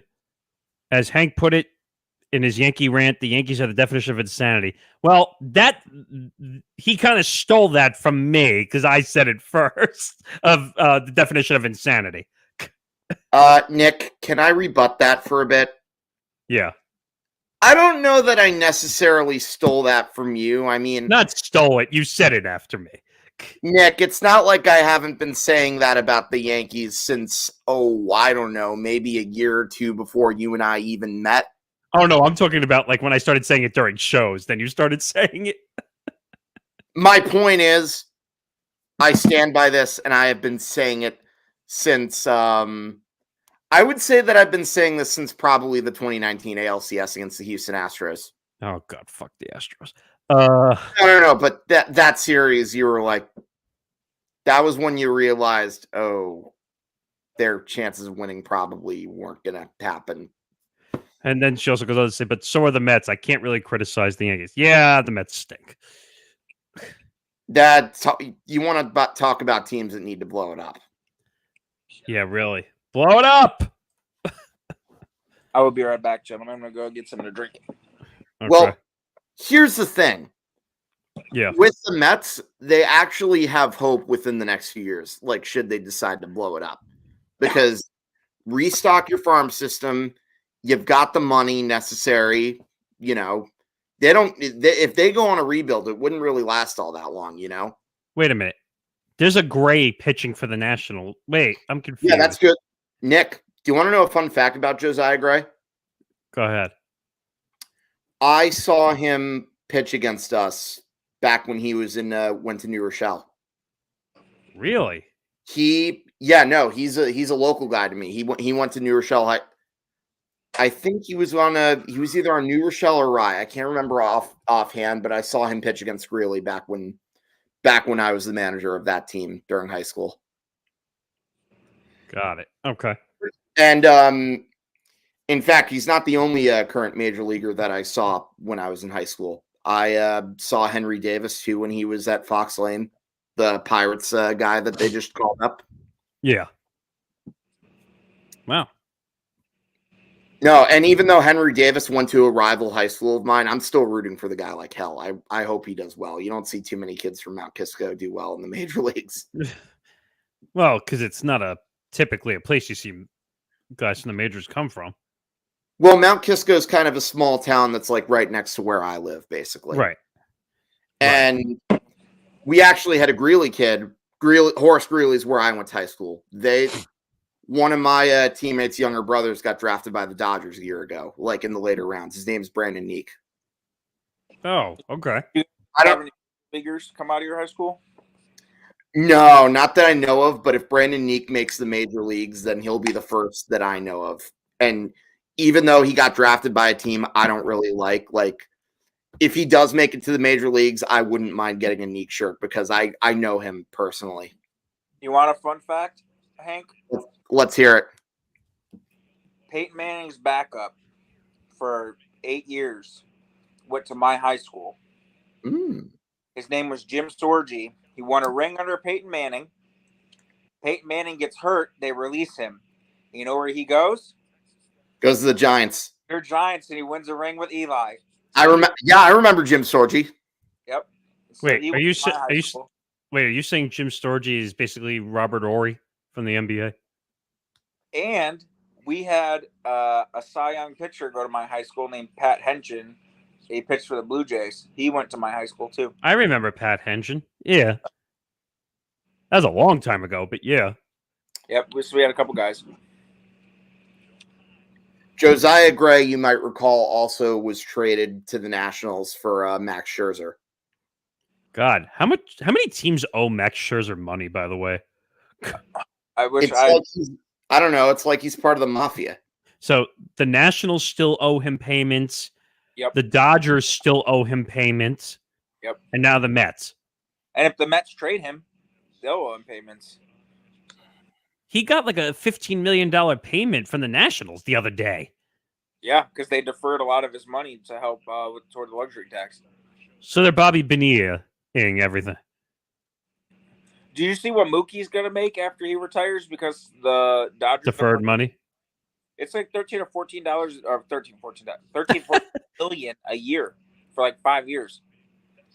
That Freddie Freeman's contract got almost totally deferred. Yeah. Yeah. I'm like, what's the point? Stop deferring money. To lower your luxury tax. Yeah, but don't you have to pay more interest on deferred money? Probably, but that sounds like Bobby Bonilla. You don't care about That's what I just said. Sounds like also Ken Griffey Jr. Ken Griffey Jr., and most people don't know this. I said this to you, Hank. He's the highest salary on the Reds right now. That's sad. $7 million. What about Joey Votto? He's not. Griffey's still higher, I think. It's kind of sad, actually. Also, you know the Red Sox are still paying Manny? Yes. Oh, shit. Really? Yeah. Yep. Wow.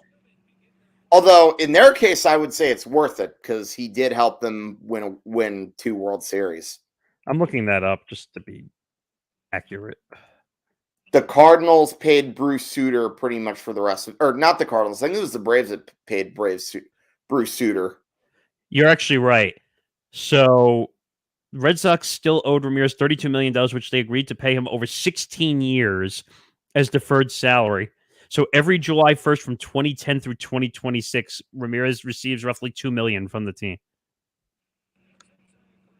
So, all the way through 2026, he's going to receive $2 million.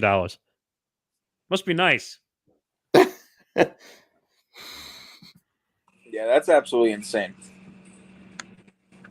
What do we got here? End of 3. American League still up 1-0. That's crazy. We're already through 3.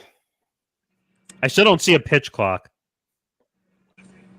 By the way, my turn to refill up my cup. I think next year, Nick, you fly everybody out. We do a pizza party That might be fun. for the All-Star Game.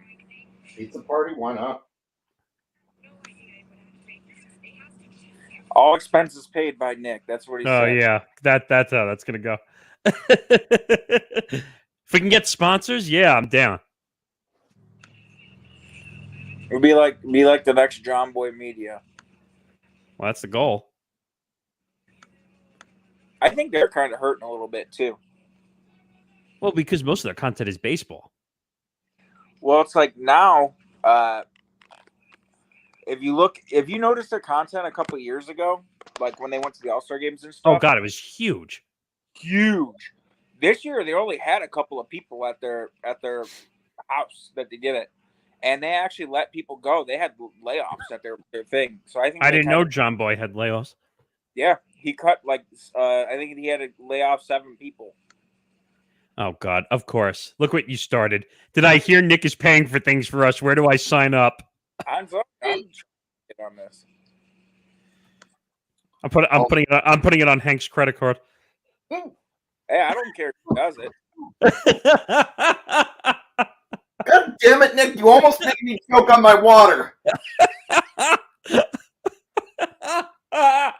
You almost made me choke on that.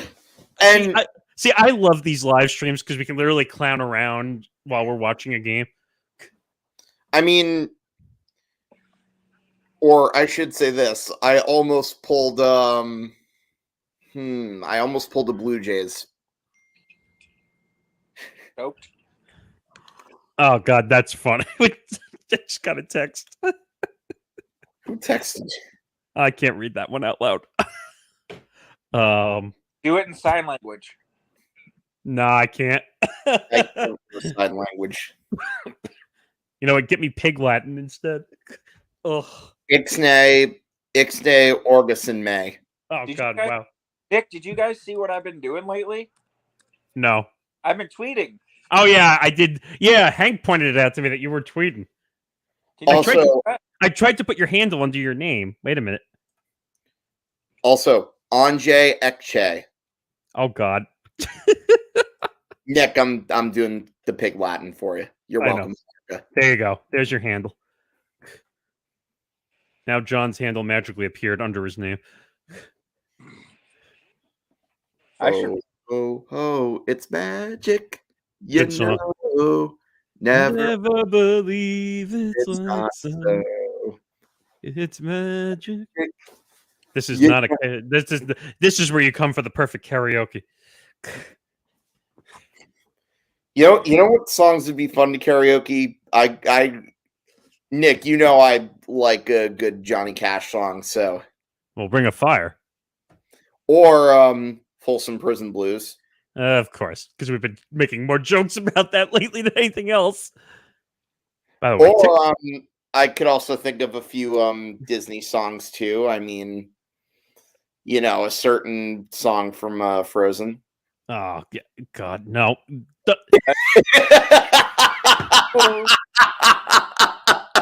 You know what? You know what, Hank?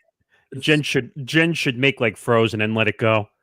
The cold never bothered me anyways. Oh, God. Hey, let's go.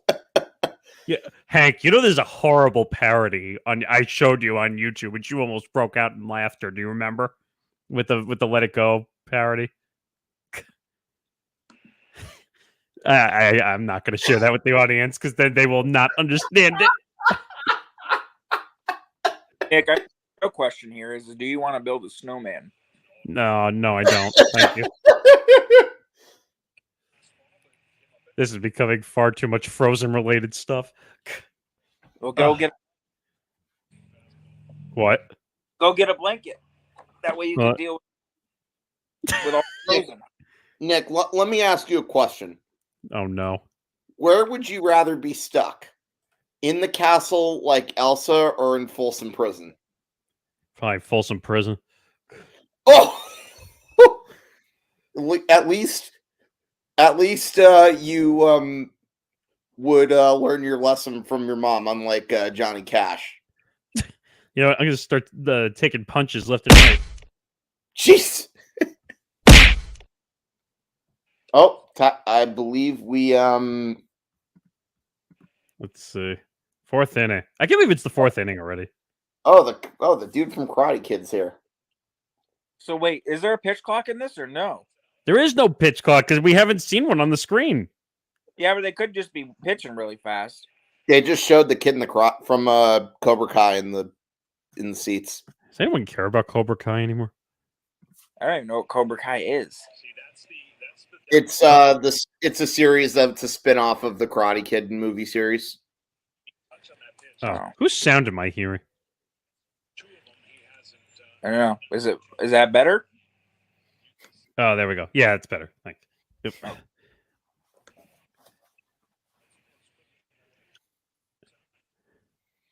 Yep.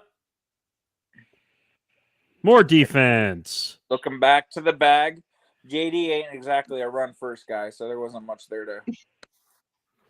If you're expecting JD to score from second, good luck. Or at least keep it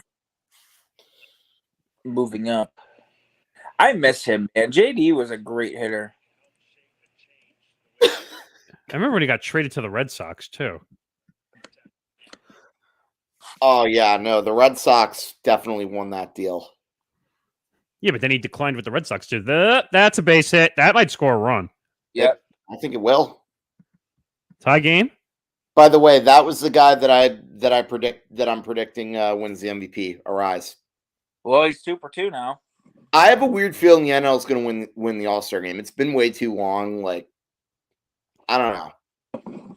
Well, it's essentially the NL versus the Texas Rangers. Yeah, seriously. You know what? You know what makes him such a great hitter? He's like the old-fashioned slap hitter.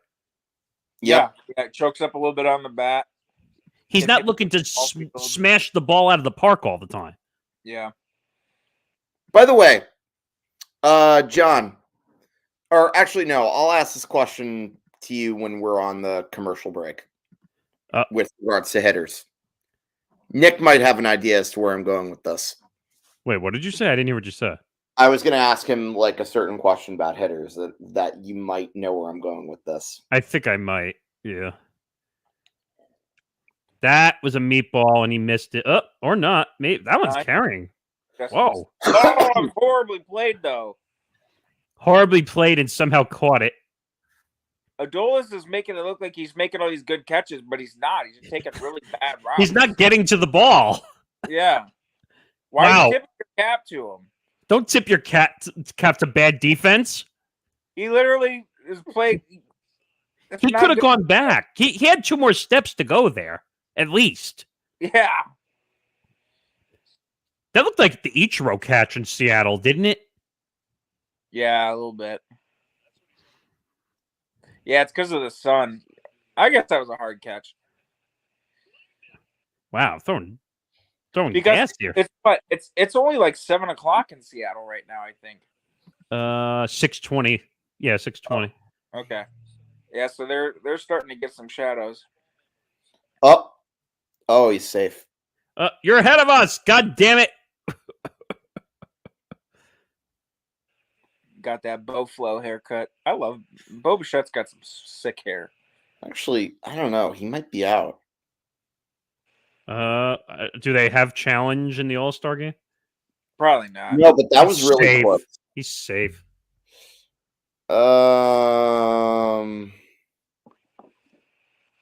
He's safe. He got the leg in.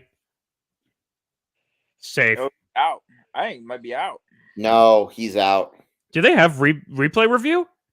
No, his foot was in there. He's out. No, he's definitely out. Do they have challenge or replay review or not? Oh, they do. They do. Wait, does that mean now we're going to get to see the umpire be an NFL ref and have to announce it to the whole stadium? Holding. Wait, here's a good view. On the offense. His foot looks like it was in there. It might, dude, he might have got a spike there before the ball. Because that's really hard to tell. Who does he think he is? Oh, who does what does he think he is? Mutombo? Mutombo, baby. No, not today. They called him out? Oh. Wow. Yeah. Wow. Or Nick, let me do it Owen Wilson style. Wow. There we go. Wow. Every time he always says it like that. Wow. All right, what did you want to say? We're in the commercial break now. So, John, who are your Luis Arias with that slap hitting got me thinking. Who is in your Mount Rushmore for MLB hitters? Just like pure hitters? Yep. Wait, that were slap hitters like Arias? No, just hitters in general. I think Ty Cobb, Ted Williams, Tony Gwynn, and probably Willie Mays. I was thinking maybe Hank Aaron over Willie Mays. Because Hank Aaron was a hell of a hitter. Like he's only looked at as like a home run guy. But what's insane about him is you could take away his home runs and he still got 3,000 hits. I was just about to say, I know he had 3,000 hits. 3,800 hits. Yeah, he had almost 4,000. Oh, gosh. I would say, yeah. See, this is tough. Tony Gwynn's got to be up there for me. I like Gwynn. Probably Hank Aaron, Babe Ruth, and Ted Williams. Oof. But I think of like pure hitters. There's guys that were better at hitting than Babe Ruth was. Babe Ruth was good at hitting home runs. Babe Ruth also had a 354 career batting average. And he struck out a lot, and he played in the dead ball era. He did. He played at the back end of the dead ball era. I don't know. I don't really like taking like a lot of guys from that era. Like I know I put Ty Cobb in there, but I mean the guy hit 400 like 3 or 4 times. It's a good point. Also, And he has the highest average of all time. Also, what about Wade Boggs? Is he an honorable mention at least? Yeah, I mean Wade Boggs, Nellie Fox, Joe DiMaggio, all those guys, Willie Mays, they were all really good, just good pure hitters. Because Wade Boggs from 84 through 89, like I think that was the time frame, consistently had 350 batting averages. He did. Yeah. He had 350 batting average consistently while drinking 70 beers on a plane and banging a lot. I mean, there's other guys, Barry Bonds, Will Clark. Will Clark was another great hitter. Will Clark had one of the most underrated swings of all time. That guy could just flat out rake. He's another great hitter. That guy would have been a Hall of Famer if he didn't get injured. Matt Williams was another good hitter. I mean, there was just a lot of good pure hitters. Wait a minute. Wasn't he the one that kind of he was supposed, I think he should have been MVP the year of the strike? Yeah, he had 43 home runs at the time the season was wiped out. Freaking Jeff Bagwell winning the MVP over Matt Williams. Give me a break. I mean, Tony Gwynn was hitting 394 at the time. Yep. Thing got wiped. Dude. Hey, look, Ohtani at the plate. So he can't pitch, but he can hit. Well, yeah, you don't have to throw a baseball to hit. I don't understand the logic. Like, if you're injured, you shouldn't. If you can't pitch, you shouldn't be. Well, it's like my finger's cut. It doesn't mean I still can't play guitar. I know, but I just find that frustrating. Like when they say, "Oh, well, he's injured." Well, if he's injured, he shouldn't be in the game. It's more of a pitcher injury than it is a hitter injury. I think he was supposedly going to start this game too. He probably would have. By the way, I have this debate with Hank all the time.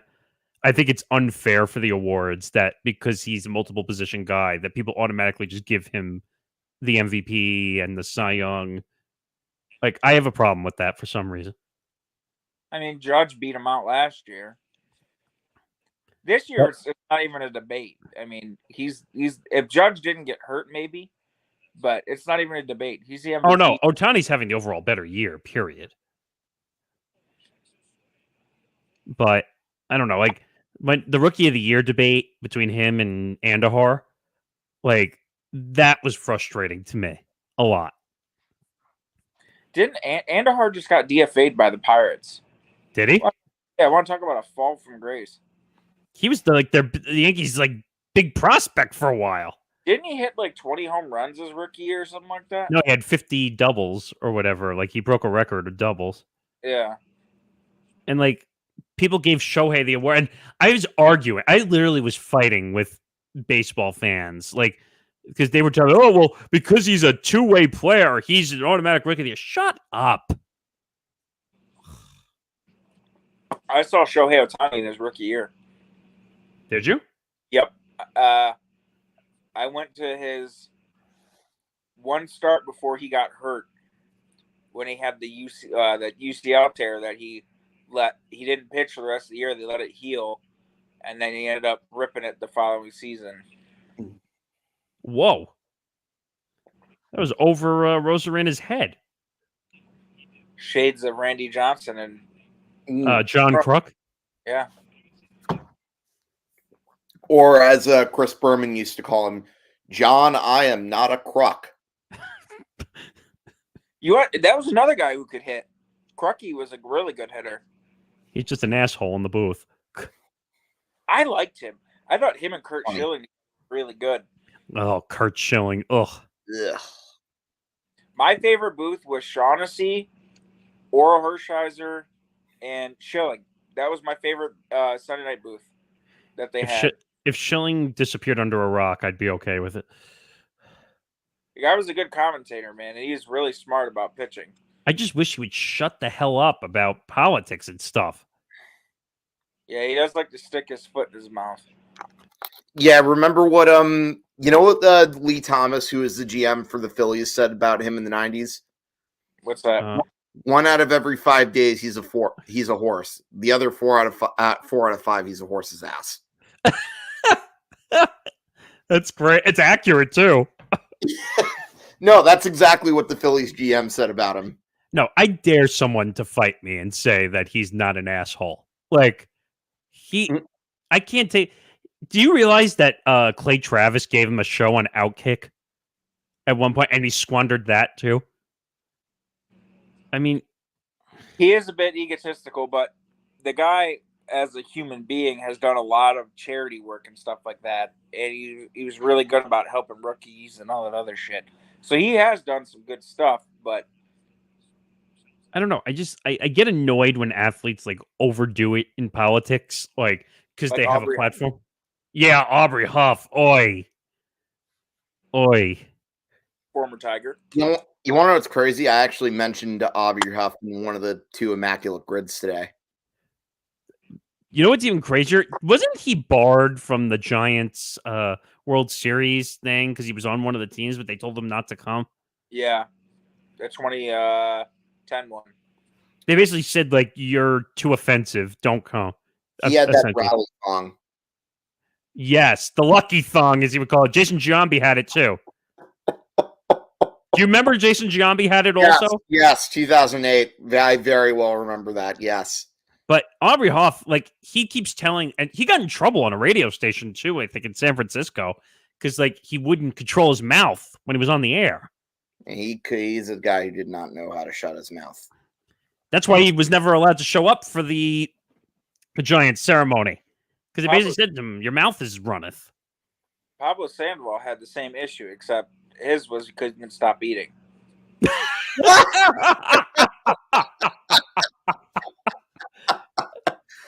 Oh, that was good. I hate that guy. You know who else was a mouth runneth over guy and got in trouble for illegal gambling operation? Pete Rose? Well, okay, but I meant Yasiel Puig. Oh, my God. Oh, do you remember the illegal gambling operation overseas? There was this guy on YouTube named Dodger Films. Yes. Who had 5 minutes of fame for catching home run balls. And I remember that guy. He used to play like MLB 2K, and I messaged him on Facebook like in 2013, and we got into a huge argument that he said that Yasiel Puig would be better than Mike Trout when it's all said and done. What? And I'm sorry. What? He ended up blocking me over it. Because this was right when Puig came up and he broke DiMaggio's record for like most hits in a month by a rookie. I remember that. And I'm like, you do real? And he's like, he's saying he's the best player in the game. I'm like, you do realize like Mike Trout is like 1,000 times better than Yasiel Puig. He's like, he's a better hitter. He's got a better arm. He's a better. What? Yeah. And then he blocked me. He said I didn't know anything about baseball, and I was wrong, and he blocked me on Facebook. Get the fuck out of here. Dodger Films, baby. I'd love to meet that guy and be like, hey, remember 10 years ago when you said that Yasiel Puig was going to be better than Mike Trout? Oh, God. Hank. Yeah? Frank the Tank is currently live on Instagram opening baseball cards. What did you say, John? The Mets guy? Yes. I want you guys to have him on the show. I interviewed him once, and he literally just yelled and screamed about Rob Manfred for about 15 minutes. Oh, he hates Rob Manfred, right, Hank?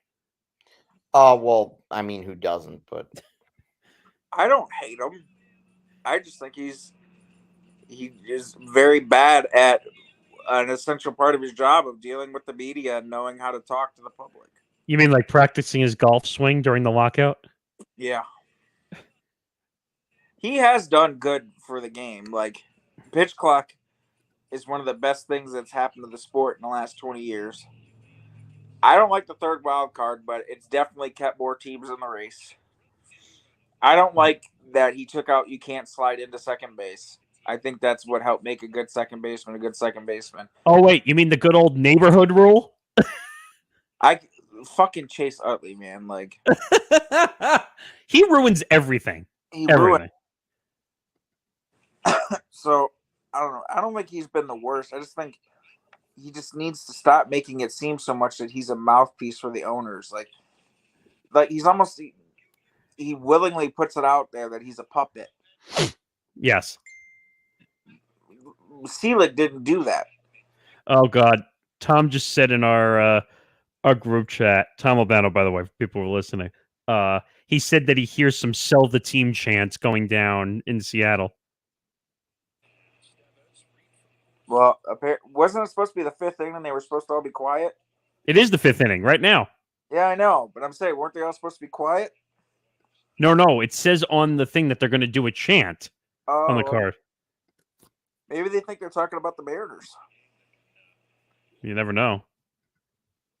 Who the hell even owns the Mariners? I think it's I can tell you. I'll find out. Nintendo owned them for a while. That was a while ago. Mariners. John Stanton, it says. Who the hell is John Stanton? The principal of an LLP named First Avenue Entertainment. Stanton's group purchased 90% of the Mariners in 2016 at a valuation of $1.4 billion. Oh, wow, Nintendo still owns some of it. I think they own. Oh, it says they own 10% of it. So John Stanton must be a part of T-Mobile. That's why it's called T-Mobile Field now. Well, T-Mobile, I think, is also home based in Seattle, though. What if they would have called it Starbucks Field? That'd be more fun. Free coffee for everyone. And then people would have said for short, "You want to go to Starbucks and see a game?" That would be awesome, actually. Yeah. Oh wow, they're actually talking to Ohtani with a translator. Ohtani actually speaks a little bit of English. Well, he kind of reminds me of Hideki Matsui in that way, where he kind of learned a lot of the English language. The Yankees did that for all their foreign players, though. That's like Ichiro, where like he pretended like he couldn't talk that much English, but he actually speaks pretty damn good English. He actually underratedly spoke good English. You remember Miyonori Kawasaki? Yes. Yep. That guy was hilarious. I loved that guy when he played for the Blue Jays. And who was the other one? Oh, Kaz Matsui for the Mets. Right, Hank? Yep, I remember him. I think he spoke good English or fluent English. Ohtani, do you expect to get traded? I'm focusing on my team right now. Probably. You really think Ken is going to ask that? Ken Rosenthal, by the way, was going to ask that to Ohtani? Remember when Manny Machado was about to get traded, and like the All-Star Game was pretty much like one of his last games as an Oriole? Yes, I remember that. I thought he actually got traded almost during the game, didn't he? It was like a day or two after the All-Star Game. He was hanging out with all those Dodger players. Not hiding it. Him getting K'd up as the last out of the World Series was so funny. You're right. That was pretty funny. Oh, who's pitching right now? Let's see who they gave up to get Manny Machado. See if any of those guys ever panned out. All right. Off the commercial break again through 4.5. 1-1 still. It's a barn burner, folks. We're not getting any scoring. What the hell? Like I said, those games were... Dude, Manny Machado's only 30. Jesus. You know what? And the Padres are assholes for renewing his contract for more money. 12 years. You realize he's not going to play 12 years? That's insane, man. Like, he's been in the league that long, and he's only 30. And they just gave him like a new 12-year deal. Yeah, they added a few years onto it. All right, let's see the transactions. God, Baseball Reference just adds a lot of crap to their thing. I love Baseball Reference, one of my favorite sites. I do too, but it's Me like too. It's hard to find something sometimes. It's too much information. I just want to see who he was traded for. You know, one of my favorite sites is also COTS for baseball contracts and stuff. You used to be able to see. Oh, here we go. Transactions. Perfect. He was traded for Rylon. That didn't work out. Yunsnell Diaz, Dean Kramer, Zach Pop, and Breivik Valera. Now I know Dean Kramer is in their rotation. He's actually been okay this year.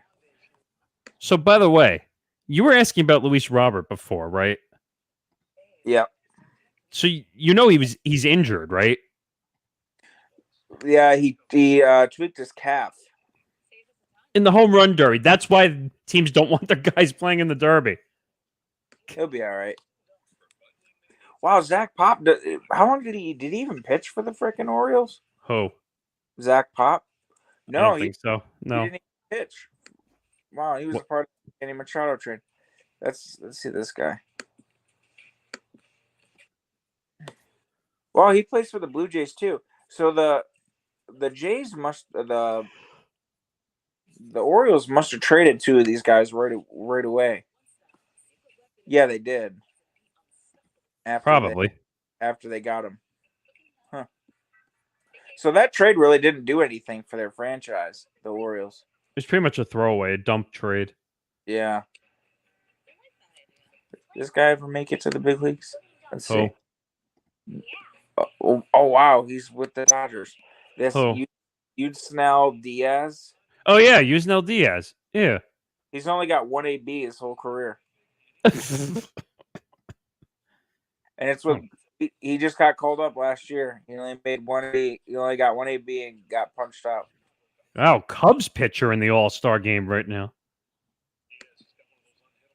Justin Steele. Is it bad that I don't know any of these pitchers for the most part, except for the starters so far? Not really. That's just how it is. Good old Rob Manfred. No, Steele's been good this year. He deserved to go. By the way, I wish Rob would promote the guys like Shohei Ohtani to make the game more internationally welcomed. Well, be nice if he did. Your boy Stephen A. Smith said he couldn't be the face of baseball. Oh, fuck Stephen A. Smith.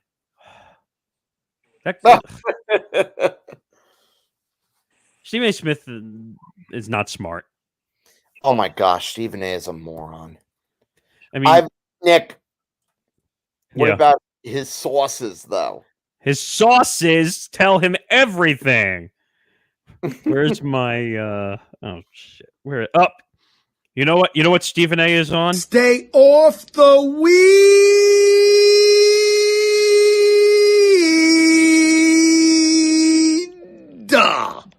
What the hell was that? That he did that on First Take a long time ago. Hank, do you want to tell the story of that partially? So, what? The stay off the weed? Yes. I wouldn't say he did that once a while ago. He often does that whenever somebody makes a bad take. Although more often than not, I would say him complaining about people making a bad take, that might be him calling the kettle black. Oh wait, I think it's the other one that has the story though, right? Oh yeah, who was on crack? Who was on crack? I remember. So when the Knicks hired Phil Jackson, he hired Lamar Odom to work for them. But Lamar Odom, you may recall, had personal issues. He was found, I think he was found in a brothel. Yes, he was. Yeah, he was like Kardashian chicks. Wait, was he out or safe there? I think he was safe. He was safe. How? Well, usually how it works in baseball. No, it looked like he beat the throw beat him.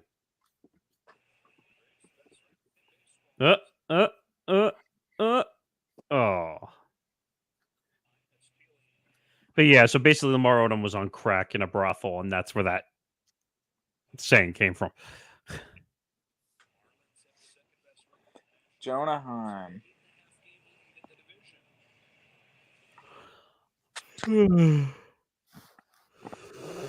Oh my god.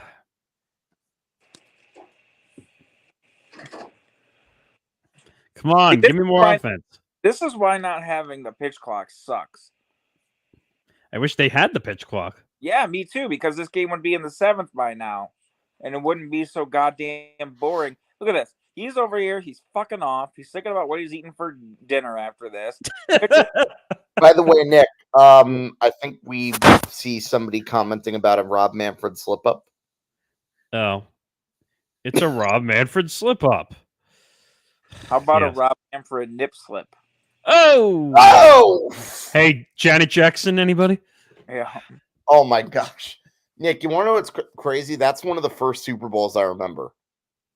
Is it really? You know what my first Super Bowl I remember was? What? Broncos versus the Falcons. It was supposed to be John Elway's last game. It was John Elway's last game. No, wasn't his last game the one against the Packers where they beat the Packers? No, the Falcons was the last game. I'll never forget watching that game because they were playing that Green Day song over and over and over again. And that Green Day song really wasn't that old yet because it was like 97 or 98. Wait, which Green Day song? Something unpredictable, but in the end is Time of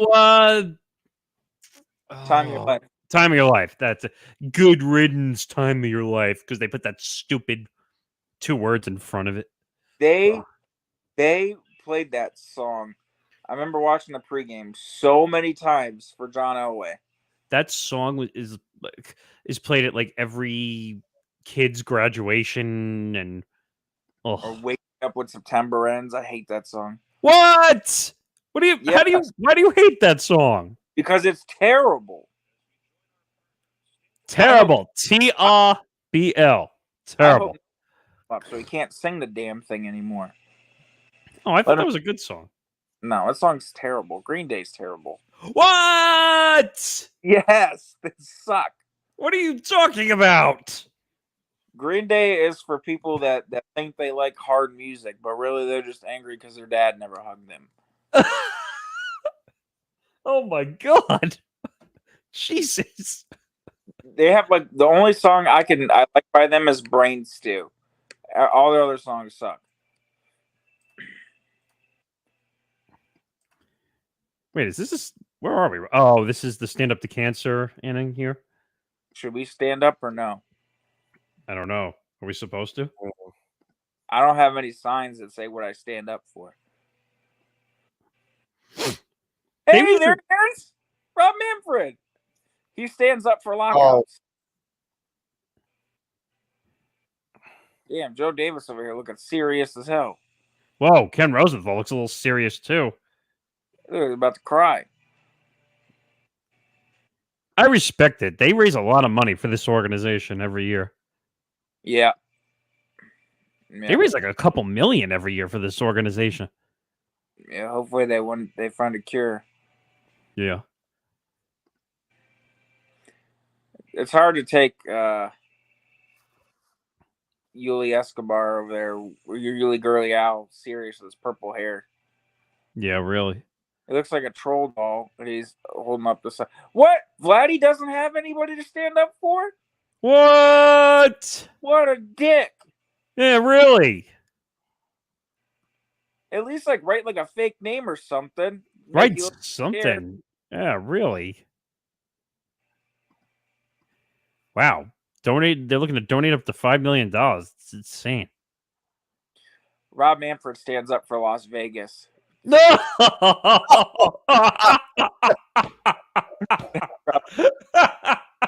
He also stands up for his wallet. Yeah. The owners. I was about to say he stands up for the owners. He also stands up for lockouts. Yeah. Yep. Okay, how many times are we going to see Jennifer Hudson on commercials tonight? I don't even know who the hell she is. What? Is she a singer? Yes. Oh, okay. All right. Let's create a movement with the All-Star Game. Instagram stories and use sentences together. Decided to give her a talk show too for some reason. Is it bad? I haven't watched it.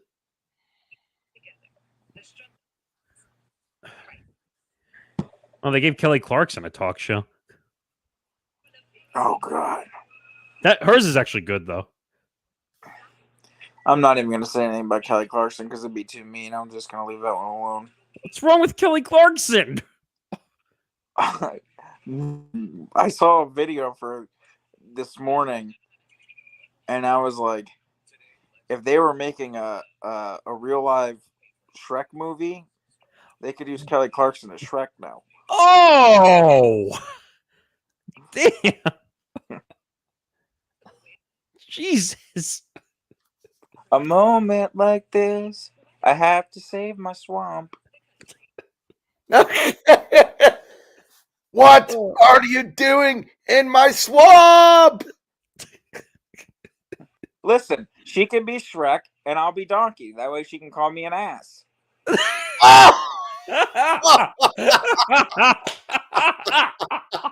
I'll be fair. I'll be fair. Oh my god. Oy. Oh man, finally back from the commercial break. Yeah. I don't know what's worse, the jerseys or not having a pitch clock. For real. They're throwing fish. I'm ready to throw this game. Come on, man.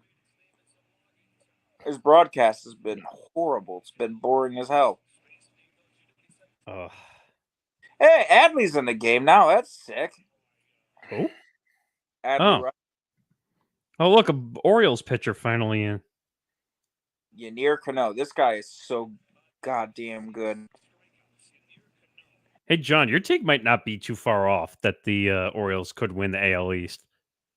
I know.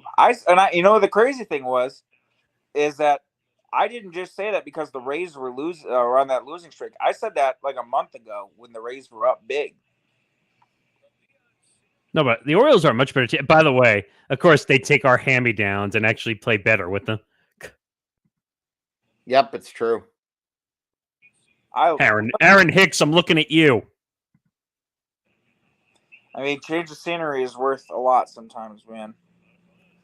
How do you go from being like shit and then you go to Baltimore and you just decide I'm going to play better? Well, I mean, JD Martinez went from being horrible with the Astros and the Tigers signed him to a minor league deal, and he became a superstar. You know what's crazy is I went back on my old videos, and there's a video where I talk about. I was like, the Tigers signed this guy JD Martinez to a minor league contract today, and I really like it as a minor league depth move. He might be able to come up and help off the bench. I said that in the video. I was like, little did I know. Look at all these former Oakland A's here. I know, this is great. Matt Olson, by the way, underrated, by the way. So good. This guy's going to be like a future star for a while. You think the Braves regret not signing Freddie Freeman, though? Because, like, Freddie Freeman is a better hitter than Olson is. Yeah, but not worth it. Freddie Freeman's not worth the money, though. I mean, you look at their numbers, man. He's been... Oh, goddamn. Hey, wait, so we mentioned Shrek. Yeah. What about Shane Dawson? Oh, I saw the comment. It was a joke. I saw the comment. Well, no. She's referring to... I know exactly what she's referring to. That's why I'm not paying attention to it. I know exactly.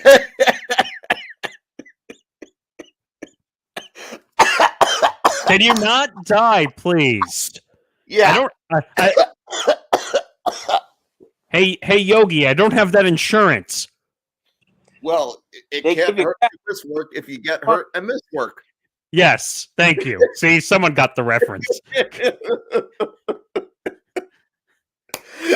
Oh, geez. Now I'm hiccuping. Oh, that looked like it hurt. Ooh. Oh, Adley. Is that Brunchman? What is that? It's Adley. Yeah. Oh, Adley. Yeah, Adley. Nick Castellanos is such a punk. I don't like him. He was the biggest crybaby in Detroit. When they traded it right before he traded him to the Cubs, that guy just started bitching about everything. Comerica Park is too big. He was bitching that he didn't have a contract extension. It's like, bro, you came up as a third baseman. You were the worst third baseman in the MLB. Like, not even Omar Vizquel, when he was our third base coach, our first base coach, could help him become not dog shit. Cried about the ballpark, cried about the organization. They put him in right field. He was terrible in right field. Like, why do you think the Tigers are going to give you a big contract extension? And on top of, they were going into their start of the. By the way, Hank, I saw a certain hitting coach in the dugout for the National League that should probably still be our hitting coach. Oh, are you talking about Kevin Long? Yeah, Kevin Yes. Long. Kevin Long got scapegoated by the Yankees. He's Big been time. on a lot of different teams. Mets, Nationals. Oh, yeah. But I think he was actually good for the Yankees. Dude, look at that. Just thing. goes to show you there. Jesus. What happened?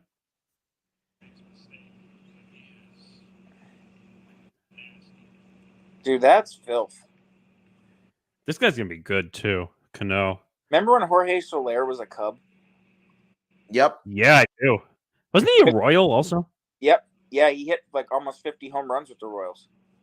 That the And Cubs then, had, and then the Royals probably traded him because they knew they were going to get all the value out of it. I remember the Cubs had Jorge Soler, and they had this guy named Junior Lake. Yes, Junior Lake. Wasn't he a Tiger also? No. I thought he was or maybe a Brewer. He might have been a Brewer, but I remember him and like Soler came up at the same time as they were trying to get help. I wonder how long he played in the league for. Let's check. What, Junior Lake? Yeah, Junior Lake. He was an Oriole. I know that. I think you're right about that. There's a name that no one will remember. Yeah, I was right. He was a Cub for 1, 2. He was a Cub for 3 years, an Oriole for 8 games, and a Blue Jay for 22 games. He only played a total of 3 seasons. Yeah. Oh, error! But he came up and he had like a really good like first couple weeks. So he played from 2013 to 2016. 2 with Chicago, 1 in the minors, back to Chicago. How So did 3 in Chicago. How did Vlad throw that poor of a throw? That was like a little Miguel Cabrera, like right there, going all the way off of first base. Yeah. I mean, Yanier Cano is like 7'6", and he still overthrew him. That's like a giant moving target. How do you miss it? Yeah.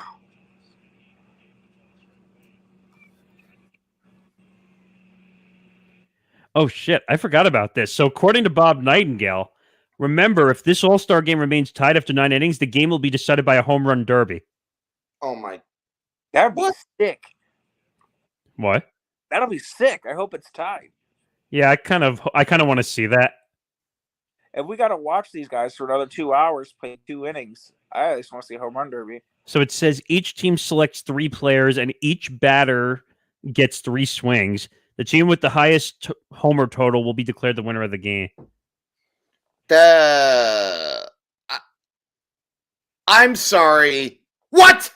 The game doesn't mean anything anymore, Hank. It's not even for home field advantage. The reason that they're doing that is because they want to make it a spectacle since the game doesn't matter anymore. Well, yeah, no, it's a glorified party like spring training game is what it is. I think what they should do is go to the Kraken Stadium and have a shootout. Oh, the arena. That'd be Yeah. fun. Or no, it's actually has a new name. I think it's called Climate Pledge Arena now. I think you're right. Sure. I haven't watched a hockey game in 10 years, so Me I'll neither. trust- Hey, I'm the hockey fan of all you guys. You're right. It's called Climate Pledge Arena. I used to love hockey when I was a kid, but I don't. Actually, funny enough, I mention it because got my Rangers hat right next to me. I mean, I'll watch Ranger games, but mostly when they're in the playoffs.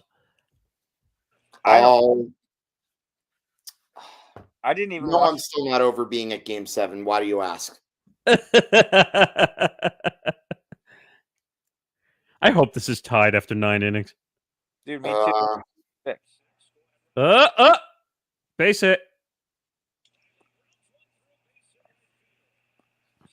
I'm honestly surprised they're playing shifts on an All-Star game. They're not allowed to shift. They were shifted right there. In regular season games, you're not allowed to shift. You can shift. You just got to be on. You got to The left side of second base. Yeah, you got to have 2 players on each side of the diamond. What is that stupid thing they were calling it with the outfield now, like the wine glass defense or whatever they were calling it, where they pull the center fielder in to make it look like a shift? That's what they're doing now. Yeah. This guy's legit. I love Ozzy Albies. He can just He's flat good. out. I told you, the Braves are going to be insane for the next 5 to 6 years. The Tigers played the Braves at the start of June, and this guy had a 2 home run game, and Oh, what are you swinging at? the dude could just flat out rake. And he can run, too. That's that split changeup that he's got. He's nasty. Your deer Cano is absolutely filthy. But Oh, Albie's... yeah. Oh, good. You mentioned he had the perfect game, right? Or Yeah. what would have been a perfect game? He went, I think, 28 or 29 hitters before he gave up his first hit this season. It's going to be a tie game going bottom 6 now. He is nasty. Like, everything he throws moves. Yeah, he didn't throw anything straight. It dives, it cuts, it sinks. Yeah, Hank, you know what that reminds me of? This is going back a little bit of ways with the Yankees. Oh, boy. Chin-Ming Wong. Yeah, but that's Yes. By the way, talk about someone who was way overhyped and then never ended up working out. He got hurt before they changed the rule, running the bases in Houston. The Liz Frank sprain, no? Yeah, no, that was bad. I remember it very well. I think that was the beginning of the conversations of should pitchers really be hitting in games anymore. I don't know.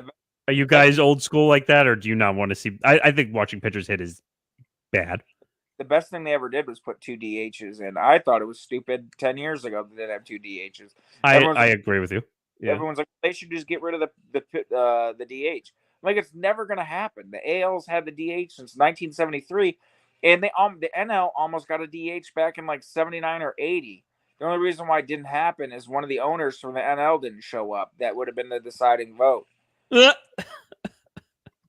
sounds about right.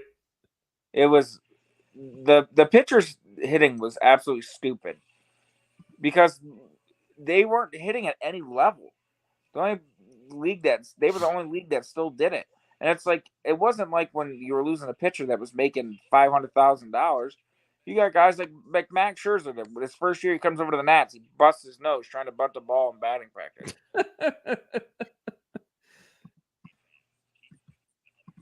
It was stupid. I'm so happy they don't have pitchers hitting anymore. It used to piss me off too, because like the NL had an advantage too in like playoff games and stuff when they had to eliminate the DH. Right. Yep. That was like when we played like the Giants in San Francisco. Well, I mean, that didn't matter. The Tigers got swept, so they sucked that year. And you guys are bitching about the Yankees. My team in my lifetime has been to the World Series twice and has won a total of 1 game. You guys have made it to the playoffs more times in the last 10 years than the Tigers have in the last. Wait, you got destroyed by the Cardinals and the Giants.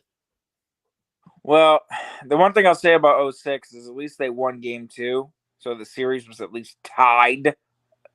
They only held a lead for 1 inning that entire series against the Giants, and that was game 4. And then Buster Posey smacked a home run the following inning after they had the lead for 1 inning, and it was a joke. That was in the era where they kept winning every other year, wasn't it? Yeah, they did the 3 and 5, 10, 12, 14. That was an insane stretch by the Giants too. Yeah, that team was. And what was weird is that team really wasn't that offensively good. Well, they had good pitchers. They had Lincecum, Kane. Lincecum was a Cy Young twice, right? Yep. Yes, 08, 09. That was like right before the dynasty too. Ryan Vogelsong. Did we just lose the feed? Throwing that game against the Pirates in the wild card game where he completely. I'll give you forgotten Giants pitcher, Jonathan Sanchez. Yeah, he played for the Royals too. And he threw a no-hitter on I want to say it was July of 09. Yep. Anyone That else was use the feed? That was How about- actually the first Giants no-hitter in 30 years. How Or, about Hudson? Tim Hudson was a Giant for a second. yeah, he started Game 7 of the 14 World Series. Yep. Tim Hudson. The John- feed went down. Yeah. I already found another one here. I'll send it to you. Yeah, I don't know what happened. God damn it. Son of a gun. You lint liquor.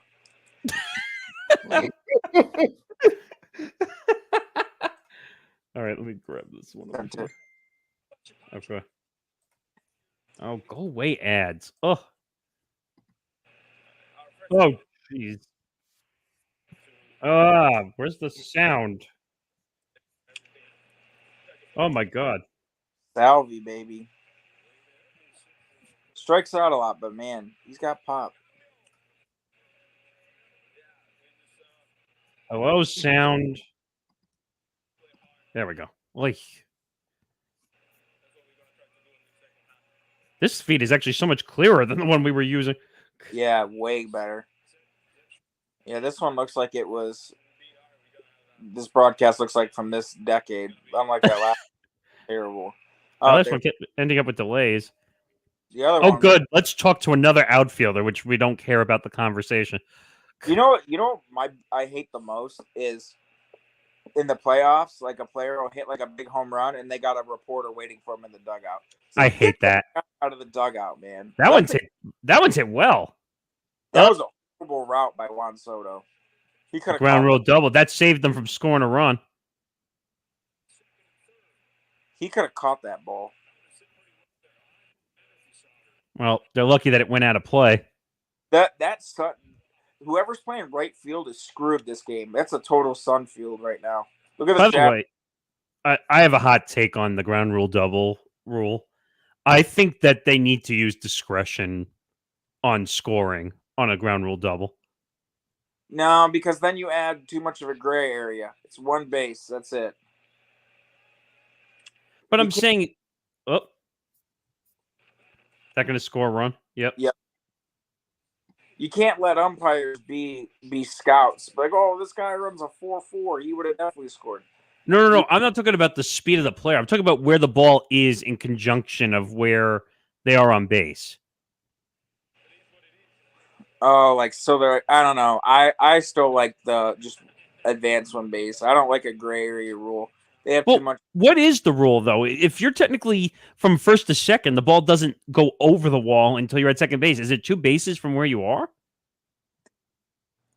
If you're on first and it's a ground rule double, you go to third because the runner would have been on second regardless. But I'm just wondering if the ball is up there a long time and you make it second base and then it goes over. I thought it was 2 bases from where you were. No, you just get 2 bases. Oh, dumb feet again. God damn. It's because you complimented them, Nick. God damn it.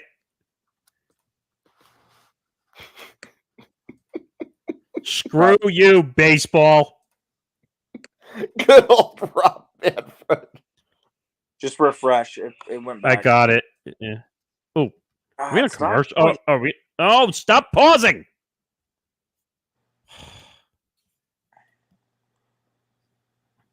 Damn it.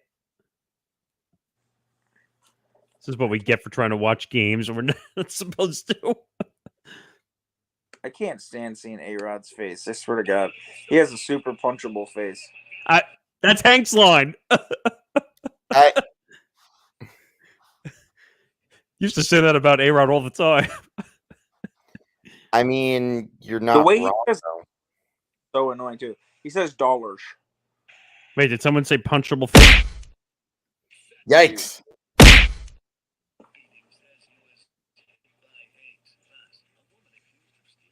Oh, man. Local news network's got some folks here. Yeah, really. I was about to ask, am I seeing a local news network? That must be the local news network for Methville. Holy Christ. Again, as we're sitting in the commercial break, as we get closer to We're double live streaming tonight on the ETB network. So you got this one now. As we're streaming the All-Star Game, 11:30 p.m. MMA Outsiders will be doing the Tough Enough series for the Ultimate Fighter. 11:30 p.m. Eastern Time, half an hour delay, so we can get through the whole game. Hopefully, I mean, without a pitch clock, who knows? But hopefully, we'll be done and there'll be no delays, so that Tom and Zan from MMA Outsiders can do the live stream for Tough Enough. So stay with our network and our YouTube channel and our social medias. That's the next live stream at 11:30.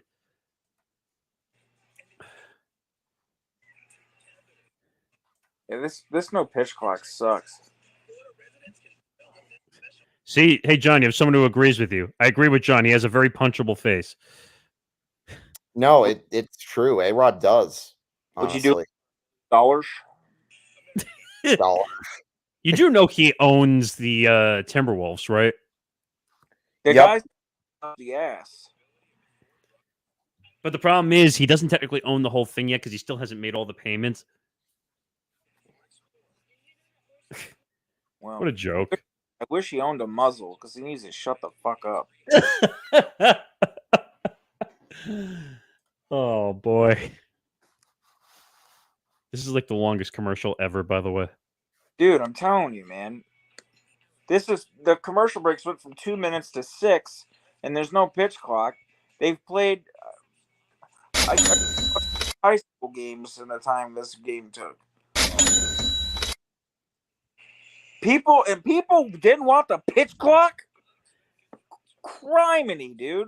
I thought the reports were early, like a week before the game. Wait a minute, are they sitting right? Okay, that's bad.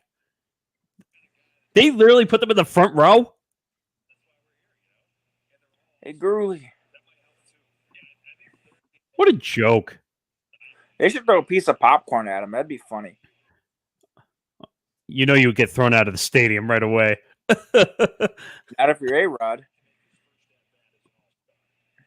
Well, A-Rod deserves to get a lot of things thrown at him. Will Smith. I like Will Smith a lot. I swear, Or the pitcher. Jordan Romano gives up a home run to any of these guys in this game, gets tied. I'm going to be pissed. Why?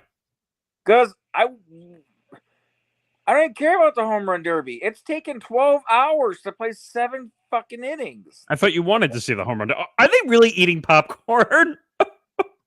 Uh-oh. Really? Man, I bet you that popcorn is like $60 because it's the All-Star Game. Well, they don't pay for it. Damn it. What do you guys think about Jeter having a beard now? It's kind of weird looking, actually. Well, he wasn't allowed to have facial hair with the Yankees. Are you surprised he went into the media? As a guy who's Yes, I am very shocked he went to the media. Yeah. Well, he's only doing like on assignment essentially with Fox. That's crushed. Stay fair. Oh, that was close. Don't say that. Is that gone? No, that's out. Yep. Oh, Hit deep. You can't put it on the board. Yes. oh God, Hawk Harrelson is the best. I called that too. I'm like, he better not give up a home run here. And he fucking did. Wow, look. Even Ortiz is cheering that. Ugh. Home run derby. Time permitting, depending if this game is tied, we might not see the whole thing if it happens. This All-Star game has not been that great. It's like dragging along, too. Dude, this is like getting a root canal. It's almost painful at this point. It is. It's like A-Rod's steroid test. It's difficult. It's been too many commercials. No pitch clock sucks. Damn, that ball was crushed. Remember that one Vladdy hit in Colorado a couple of years ago at the All-Star game? That was Wait, wasn't there... I'm trying to think. Vlad Senior in San Francisco, didn't he hit one like 512 feet during the Derby? Wouldn't surprise me. That ball was absolutely tattooed. I think I actually have that Derby on my computer. I bought it off of MLB. MLB used to sell games on the Apple iStore for a long time ago, and I think I bought that because Magler Ordonez was in it. Miguel Ordonez. Dude, he could hit, man. I liked Magler Ordonez. He was such an underrated guy too. He won a batting title, hit 363 in 07. He had a very awkward swing though. Good pop. Magler Ordonez, his signature thing was always slide catching in right field. He always That's it. And throwing people out from right field. Yeah. Are they reviewing something again? I don't know. Oh, are they reviewing? Oh, they're reviewing the home run. Yeah, it's powered by Zoom, and they have 37 minutes to look at this because the game hasn't taken long enough. Now we need to go to a commercial.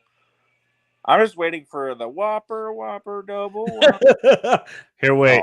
Oh, Hank, foul ball. Thank God. They got it right. Oh, yeah, that ball's on the left side of the foul pole. How the hell did they call that fair? I don't freaking know. BK. Have it your way. Dude, that ball was fouled by 15 feet. That's bad. Because it's done. Watch, now he's actually going to hit it out of the park for a home run.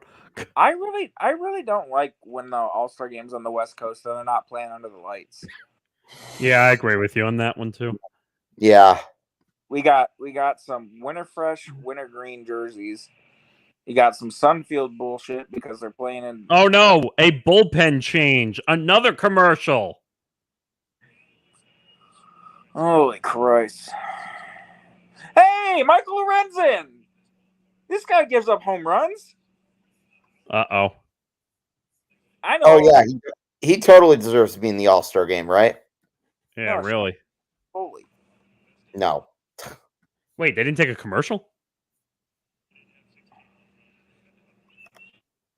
Wow, they didn't take a commercial on a pitching change. Go figure. No, they'll just show us Jeter and one of my least favorite players I ever watched growing up, David Ortiz. Because he's single. Well, you're talking to two Yankee fans who hate David Ortiz, but that guy single-handedly ruined so many things for me as a Tigers fan. Oh God, freaking Tunnel to Towers Foundation! I have horrible memories about that.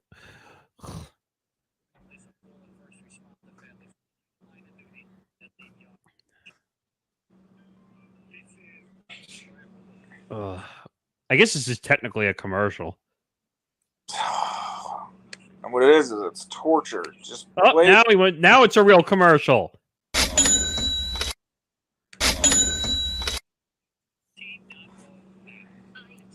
This commercial is getting really annoying where they sing about the medical stuff.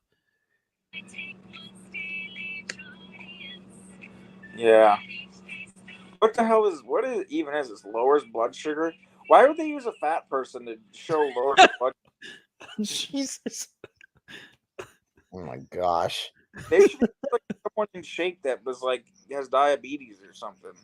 I love how it says, if you read at the bottom of the commercial, there's more symptoms than actually taking the medication. I mean, I'm not even being. I'm fat. I'm not even being mean. I'm just saying it's like someone. If I was trying to sell someone a gym membership, someone would look at me and be like, "You're the last person to sell me a gym membership." But I'm just saying, why do we have to sing about the medication? I don't understand that. I don't know, man. They sell prescription medication like it's candy to people. It's like a Kit Kat bar commercial, but it's for pills for your blood sugar. Give me some jaundice. Give me some jaundice for my blood sugar. By the way, Nick. Yeah. This game has been dragging on so long that I've been simultaneously like multitasking with the game and like looking at a new blog that may be coming on the website. That's how boring. That's how slow this is going. Hey, I mean, look, if there's any silver lining, one less thing to worry about. Check it off the list. Hey, you could update the HFTC accounts also with stuff. Oh, That's how slow this is going right now. But I decided to focus on one of my other hats of the network, which is blog editor. So there may or may not be a Rangers off-season blog coming to the website. I can neither confirm nor deny. Oh, you're one of those. Don't tease us. No, you know what I have to say about that? RELAX. Oh. Never thought I would hear that during an All-Star Game live stream. Thank you very much. Or at least stream. Hey, did his brother get cut from the Marlins yet? Who? Yuli? Oh, I don't know. Let's check. I think he might be hurt. Who's pitching right now? Michael Lorenzen. Oh, Michael Lorenzen. Right. He's really good at giving up home runs. By the way, I heard that T-Mobile Park's actually a cool park to go to, actually. I might go there sometime in the next couple of years. You know what we should do? We should plan a trip for Hitting for the Cycle. I would even go on that trip. Do content. We can do a show from there. Now, Michael Lorenzen has got a really good changeup. When he gets ahead of hitters, he's got this changeup that's actually really legit. That's a base hit right there. Maybe. Wow. What throw was that? What are these guys doing? I thought they're supposed to be all-stars. Uh-oh. Guys, sorry, I got to use the bathroom. All right, go. Ah, Glad you picked that. That was a hard pick. Oh, good. Now we got to talk to the manager in the dugout.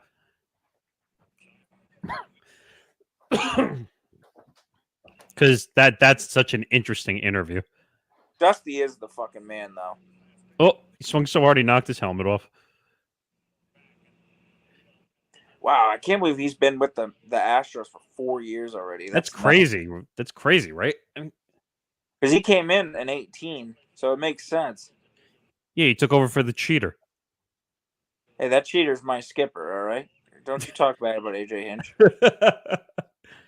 You're going to tell me he's not a cheater? That whole Astros organization during that time period was very scummy. Yeah, they were. Well, we had one guy who used to be on this network that would say, well, it was back in 2021. He was still holding a grudge for 2017. And I'm like, you got to stop. But here's the thing. If you go and look at the numbers and everything about the whole behind that cheating scandal, the Astros hit better on the road that year than they did at home. They only hit 0.5 of a point higher on breaking balls at home than the entire league did. They had their road record and home record that year was almost identical. So they may have cheated, but that team was so goddamn good. People just try to keep saying because they hit a trash can. That's why they won that World Series. Well, wait a minute. You're forgetting the other thing. When Altuve hit the game-winning home run or hit, and they wouldn't allow him to rip. They wouldn't allow the jersey to be ripped off. Oh, that's such a stupid thing. They already disproved that there wasn't a buzzer or anything on there. Well, I'm not saying there was a buzzer, but it was a little fishy, though. Batman just sucks. And big time. No. Wait a minute. I don't think there was a buzzer, but it was a little fishy that he said, "Don't rip the jersey off." Maybe his nipples were hard or something. I don't know. Oh my god! But that team was good, dude. I never said that. I never said the team wasn't good, but well, I'll ask Hank the question. Do you think it was weird that Jose Altuve wouldn't allow his teammates to rip his jersey off when he got that game-winning hit? Yeah, that was kind of suspicious. I mean, that's a little unusual. Yeah, but Do you think it was unusual that Justin Verlander single-handedly destroyed the Yankees that series? I mean, come on, man. That 2017 Astros team was really good. Actually, I went to Minute Maid that year, and I remember I remember hearing some tapping out of the dugout because I was sitting pretty close to the Astros dugout. Oh, What? wow. Yeah, I remember hearing some tapping coming out of the dugout. AJ Hinch is a really good manager, though. I think I feel so bad for him because he's had to deal with such a shit amount of talent for the last couple of years because he's a really smart manager. He's by far one of the best bullpen managers in the entire league. The guy is a genius when it comes to pitching matchups. Really good. But the issue isn't the pitching side, it's the offense is so bad. Soto sucks. By the way, Nick. He's not like it was a couple years ago. Nick, check Slack. Yeah, I saw. Yep. Okay, just making sure. Yep. Wanted to get that to your attention. Yep. I hate that they're sitting behind home plate. I just don't like it. There's another really good underrated superstar, Jose Ramirez. I like him a lot. Oh, J-Ram? Yeah, he's good. Remember when there was rumors that he was going to go to the Blue Jays? They were going to trade him to the Blue Jays? I was kind of glad they didn't trade him. Like, I thought that he was really good. He is really good in Cleveland.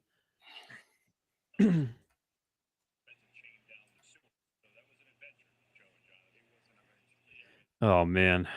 All right, so who's up to the hit now? Alonzo. Pete? This is the guy who's hit 120 since June 1st. He's going to give up a home run, right? Wow, he's only hitting 211. Shit. He's going to give up a home run on a hanging slider. How does he have 26 home runs and 61 RBIs, only hitting 211? Hey, because he's an all or nothing hitter. I mean, Dave Kingman hit 203 and he's still at 37 in a season. That's a good point. I mean, Adam Dunn used to hit like 45. Adam Dunn was done before he wanted to be done. Oh, he is lucky Pete did turn around on that pitch. That was right down the middle.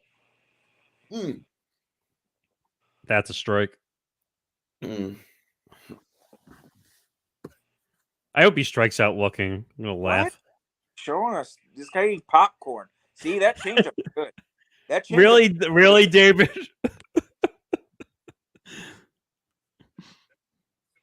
Oh, he struck out. On that changeup? Yep. Yeah, his changeup is really good. That changeup is nasty. Yep. That's been his best pitch this year. He's had moments he had like a 6-start stretch back in May and June where he went at least 6 innings. He had 6 starts where he went 6 innings twice. He went 7 innings once and 8 innings another time. So he had some stretches of brilliance, but his command is very shaky at times, and his slider gets really flat. But when he's throwing strikes, that changeup is a really big equalizer. The slider that he throws, he learned it from Shohei last year when he was with the Angels. Hey, by the way, did you see what Shohei said about Seattle? John, tell me again, who were the guys on the Tigers that you felt were snubs? Jason Foley was one. Tyler Holton was another one. He could have made it. Tyler Holton was legit. At one point in time, Alex Lang could have been an all-star, but he's kind of faltered. I think if Riley Green didn't get hurt, he didn't miss all that time, he could have been an all-star. Eduardo Rodriguez could have been an all-star if he didn't get hurt. But I mean, they went with Lorenzen. Hey, Jason Foley. He's a fellow SHU alumni. See his numbers? Yeah, no, he's pretty good. Look at Tyler Holton. Not too many people from my college that made the major leagues. By the way, an MLB verified account, not that that means anything on Twitter anymore because you can buy verification, but they put out a picture of Shohei Ohtani and Mookie Betts in the uniforms, and they wrote, "Which All-Star Game uniforms do you like better, American or National League?" Are you kidding me? These jerseys suck. All right, Tyler Holton this year, 47 2/3. He's got a 1.89 ERA, 41 strikeouts to only 14 walks. His WHIP is 9.86. Dude's been great, man. He's been extremely reliable. We actually got one of your boys in our bullpen, Chasen Shreve. I liked Shreve. I thought Shreve was a good pitcher. We traded him for Voigt, I believe. Yeah, we did. Yep. He's been That was actually they also traded Gallegos in that trade. Yes. He gives up the long ball a little bit too much. That's a good point. And he doesn't really have like the best strikeout stuff. So it's kind of hard, like when he puts runners on, it's hard for him to get out of jail sometimes because he's not really good at striking people out. But he's been pretty effective for the most part for the Tigers. He's ate up some innings when they've had some injuries. That Tigers pen's good. Jose Cisnero is another one they could have considered. Like, I'll tell you Cisnero's numbers. That was an easy out right there. Yeah, nothing like a good routine fly ball to start the inning. Can of corn. Can of corn. God, no one uses that reference anymore. It's such an old term. I feel like, you don't really hear it anymore. I love telling the story of that whole reference that I think it was an older woman who couldn't reach the actual can of corn on the top of the shelf. And that's how that terminology came to be. Interesting. I have an autograph of Julio Rodriguez. Do you? Mm-hmm. I got a 16/20. Hey Nick, I'm surprised we haven't heard many horrible puns of that of such a classic Paul Simon song. Oh, me and Julio down by the schoolyard. I'm on my way. I don't know where I'm going, but I'm on my way. I'm taking the time, but I don't know where. See, way to Corona. Because it's me and Julio down by the schoolyard. Oh, is this Camilo Duvall? Yeah, Camilo Duvall. He's been absolutely nasty out of the Giants' pen this year. The Giants have never really had an elite closer for like multiple years in a row. I think the last one they really had for a long stretch of time was probably Rob Nen. Brian Wilson for a couple of years. Well, for a couple of years, then he got hurt. I haven't heard that name. Wow, 102 miles an hour. And I know you're not talking about a certain Beach Boy. No. I could be. You never know. I'm a weird guy. 26/28. Oh, he struck him out. Throwing heaters right now. Dude, he's just throwing it up there and saying, try to hit it. Yeah, when you throw 102 miles an hour, you're not hitting it. Unless you're cheating to get to that pitch. What's weird is, like, he's got that weird arm angle. You know what? Hank, it looks a little bit like Eric Gagne.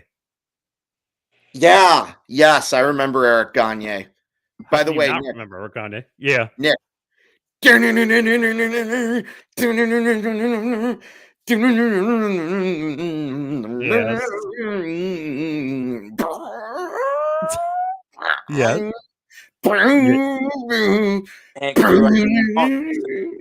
That was his walk-up song. Yes. That is one of the most iconic intros of a rock song of all time. Changed my mind. You just sound like you were having a seizure.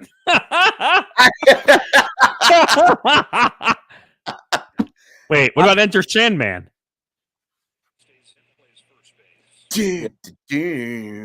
Or I have one. I have one. Enter Sandman will always be number one. But Hell's Bells, Trevor Hoffman. Burn. Bong. I mean, that was pretty epic, that walk-in. Yep. What about Hurricane. what about Edwin Diaz? Oh, the trumpets. You know what's fun? What? Now we would play with the Mets and we'd bring Diaz in for a save. This was before they put it in the game. We would actually play the trumpets when we were about to bring him out of the bullpen. Whenever we would play the show, my brother and I, it was fun. That's a base hit. That might be a double. Yep. Oh, Hosey can just hit. By the way, I was lucky enough. I was at Citi Field with one of our other guys, Kyle, who does a show on this network. And what's his name? Timmy Trumpet or whatever he goes by. Yeah. Yep. He actually was there, and he did the actual live rendition while we were sitting in the crowd. Like, he actually was there. If you want to see what like just how good of a hitter Jose Ramirez is, that was 101 at the letters, and he somehow got on top of that enough to hit it. He cheated to get to that pitch. It looked like that bat looked like it was getting going early. Yeah, but you got to think, dude. Look how high this pitch was, and he was able to still drive it. That's a good point. That was at the letters. The problem is when you're facing someone that's throwing 100 plus, you have to go the other way a lot. Yeah, it's hard to catch that ball out in front. On the screws. If he tries to pull that, he's grounding out to second base. Yeah. But he got a lot of barrel on that to flick into the gap. Where was that pitch?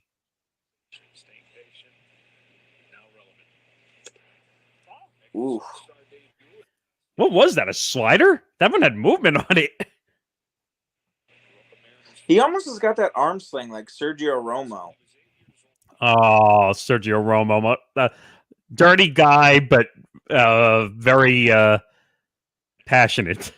Hey, he was another closer the Giants had for a few years. Yep. The Romo bomb, remember? How many did he win with Sanford? Was it only one for He was him? on all three. No, he was Sergio Romo was on all three.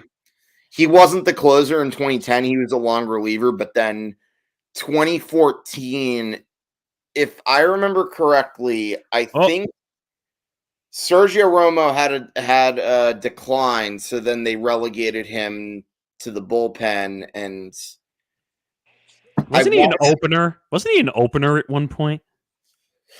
He might have been with Tampa Bay. Yeah, I want to say Santiago Casilla was the closer in 14. And he wins for a little bit too. Oh yeah, right. He was with the Twins. Yeah. Oh God, go away with this commercial. Oh, at least it's not BK. We haven't seen one of those yet, have we? No, at least the Whopper song was cool. H1C. Stupid. I'm gonna go to the gym and eat some Burger King. Oh my God. Commercial's stupid. Hey, come over here. She's like, I need a water to take my Jarandis thing. I'm lowering my blood sugar. You want to know how you lower your blood sugar, lady? How about you don't eat fucking honey bun? Go to Burger King. God. You know what the other craze going around, the Ozempic craze going around right now? What's that? That's the thing that you shoot in the stomach and that it's supposed to make you so you don't want to eat. But if you eat too much, it actually makes you sick. That's the stupidest shit I've ever heard. It's really for people who have diabetes. It's a diabetes medication, but people were using it for weight loss. Wait. Diabetes? Wait. Yes. Wait. Call right now and I'll send you this free diabetes testing supply. And right here for this free diabetic cookbook, all for just $19.99. What was the name of the guy? Wilford Brimley. Do you remember? Wait a minute. Do you remember on Family Guy how bad they turned that into a joke? Diabetes.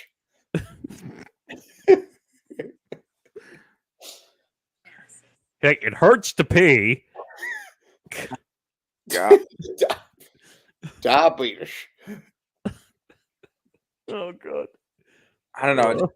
The people that they select on some of these commercials to broadcast their fucking products just doesn't make sense.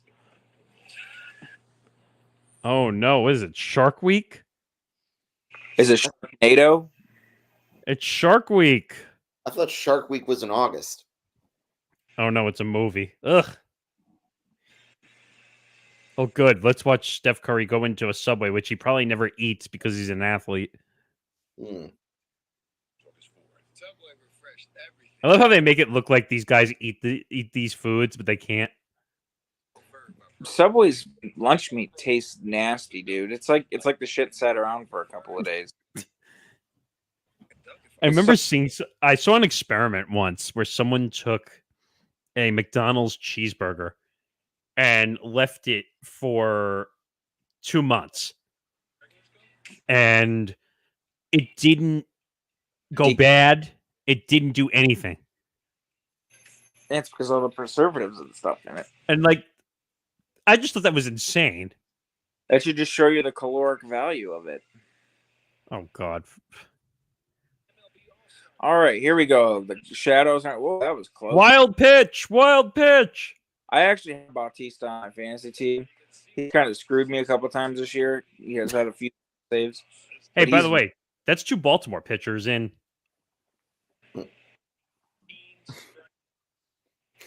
He's got that splitter that's absolutely insane. Oh no, it's Castellanos again. He'll strike out.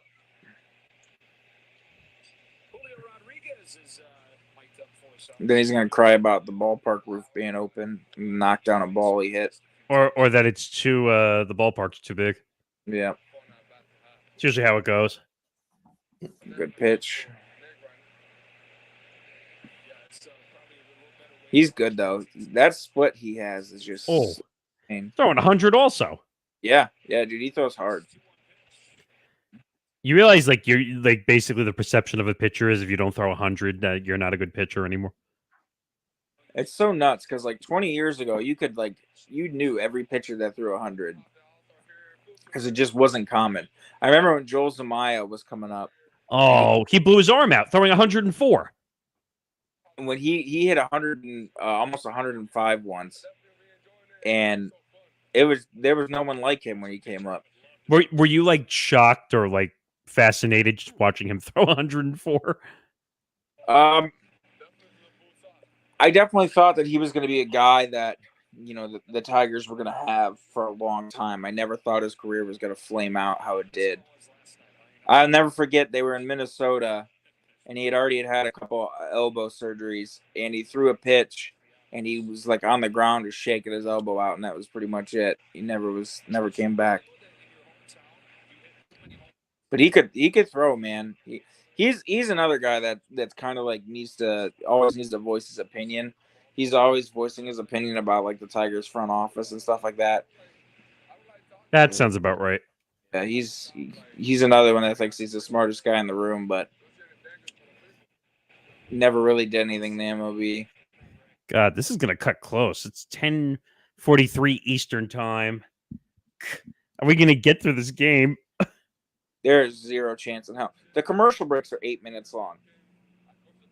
Hopefully the NL doesn't score another run. Now with Castellanos at the plate, they won't.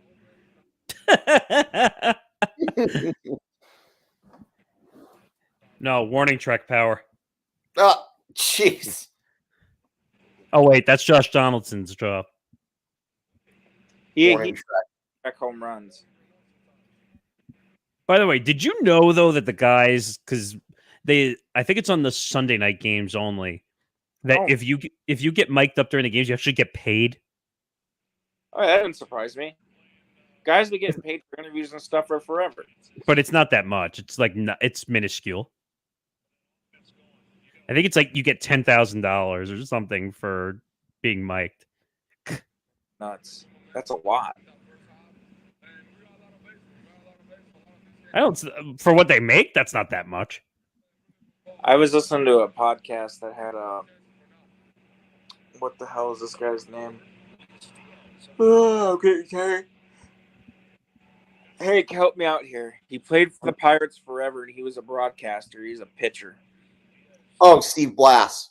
Steve Blass. He was talking about doing Whoa. some, and he did an interview because he got $200 to do it after the game. Are you kidding me? Yeah. Wait, $200? You got to realize this is the 70s. That was a lot. Oh, I didn't know that. Okay. So like when you say $10,000 isn't a lot, it's like these guys are doing it for. I don't know why I couldn't remember. He's actually really funny. Like he seemed like he was kind of like a dick, like how he was a broadcaster. But like if you listen to him tell stories and stuff, he's actually really humble and funny. Oh, to play for the Pirates. We won a World Series there. Yeah, he did. He was telling some stories Game about. 7. He was telling stories about Roberto Clemente on the podcast. He was on the mayor's office. It's a really good listen. And he was talking about how he was talking to Clemente, talking about how he would get him out. And Clemente told him that he would knock his pitch to Harrisburg. He was Wait, that was the name of the podcast?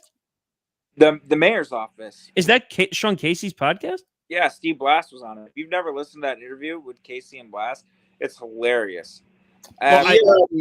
Steve Blass actually wrote a book that I'm about to check out. It's called Pirate for Life with Eric Sherman. That's a guy who I'm hoping to interview, by the way, Eric Sherman. Great author of baseball books. And he wrote one about the 86 Mets called Kings of Queens. And he wrote another one about the Red Sox from that same season. That's crushed. Wait a minute. Yep, that's gone. American League. Oh, wait, is that the National League has the lead? Yep. That's okay. They have the lead. That's fine. I just don't want it to be tied. That ball was crushed. Yandy, he's going to be the MVP. These guys get so excited over an All-Star Game home run. Why don't they get excited? Diaz. No, that's not Yandy. That's Elias Diaz. That's Elias Diaz. Okay. Yandy's on the Rays. Is that the Rock? Or AL. NL. Does he play? He plays for the Rockies. He's their catcher. Yep. Yes. Yeah. It would make this easier to figure out what team they played for if they wore their fucking jerseys. Yeah, well, that's logic. There's no logic in baseball. Jeez, how much smoke is there?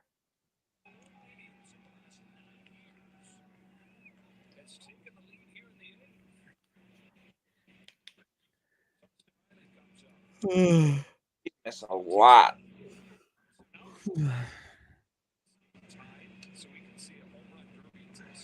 Oh, you know who I like on the Rockies is Ezekiel Tovar.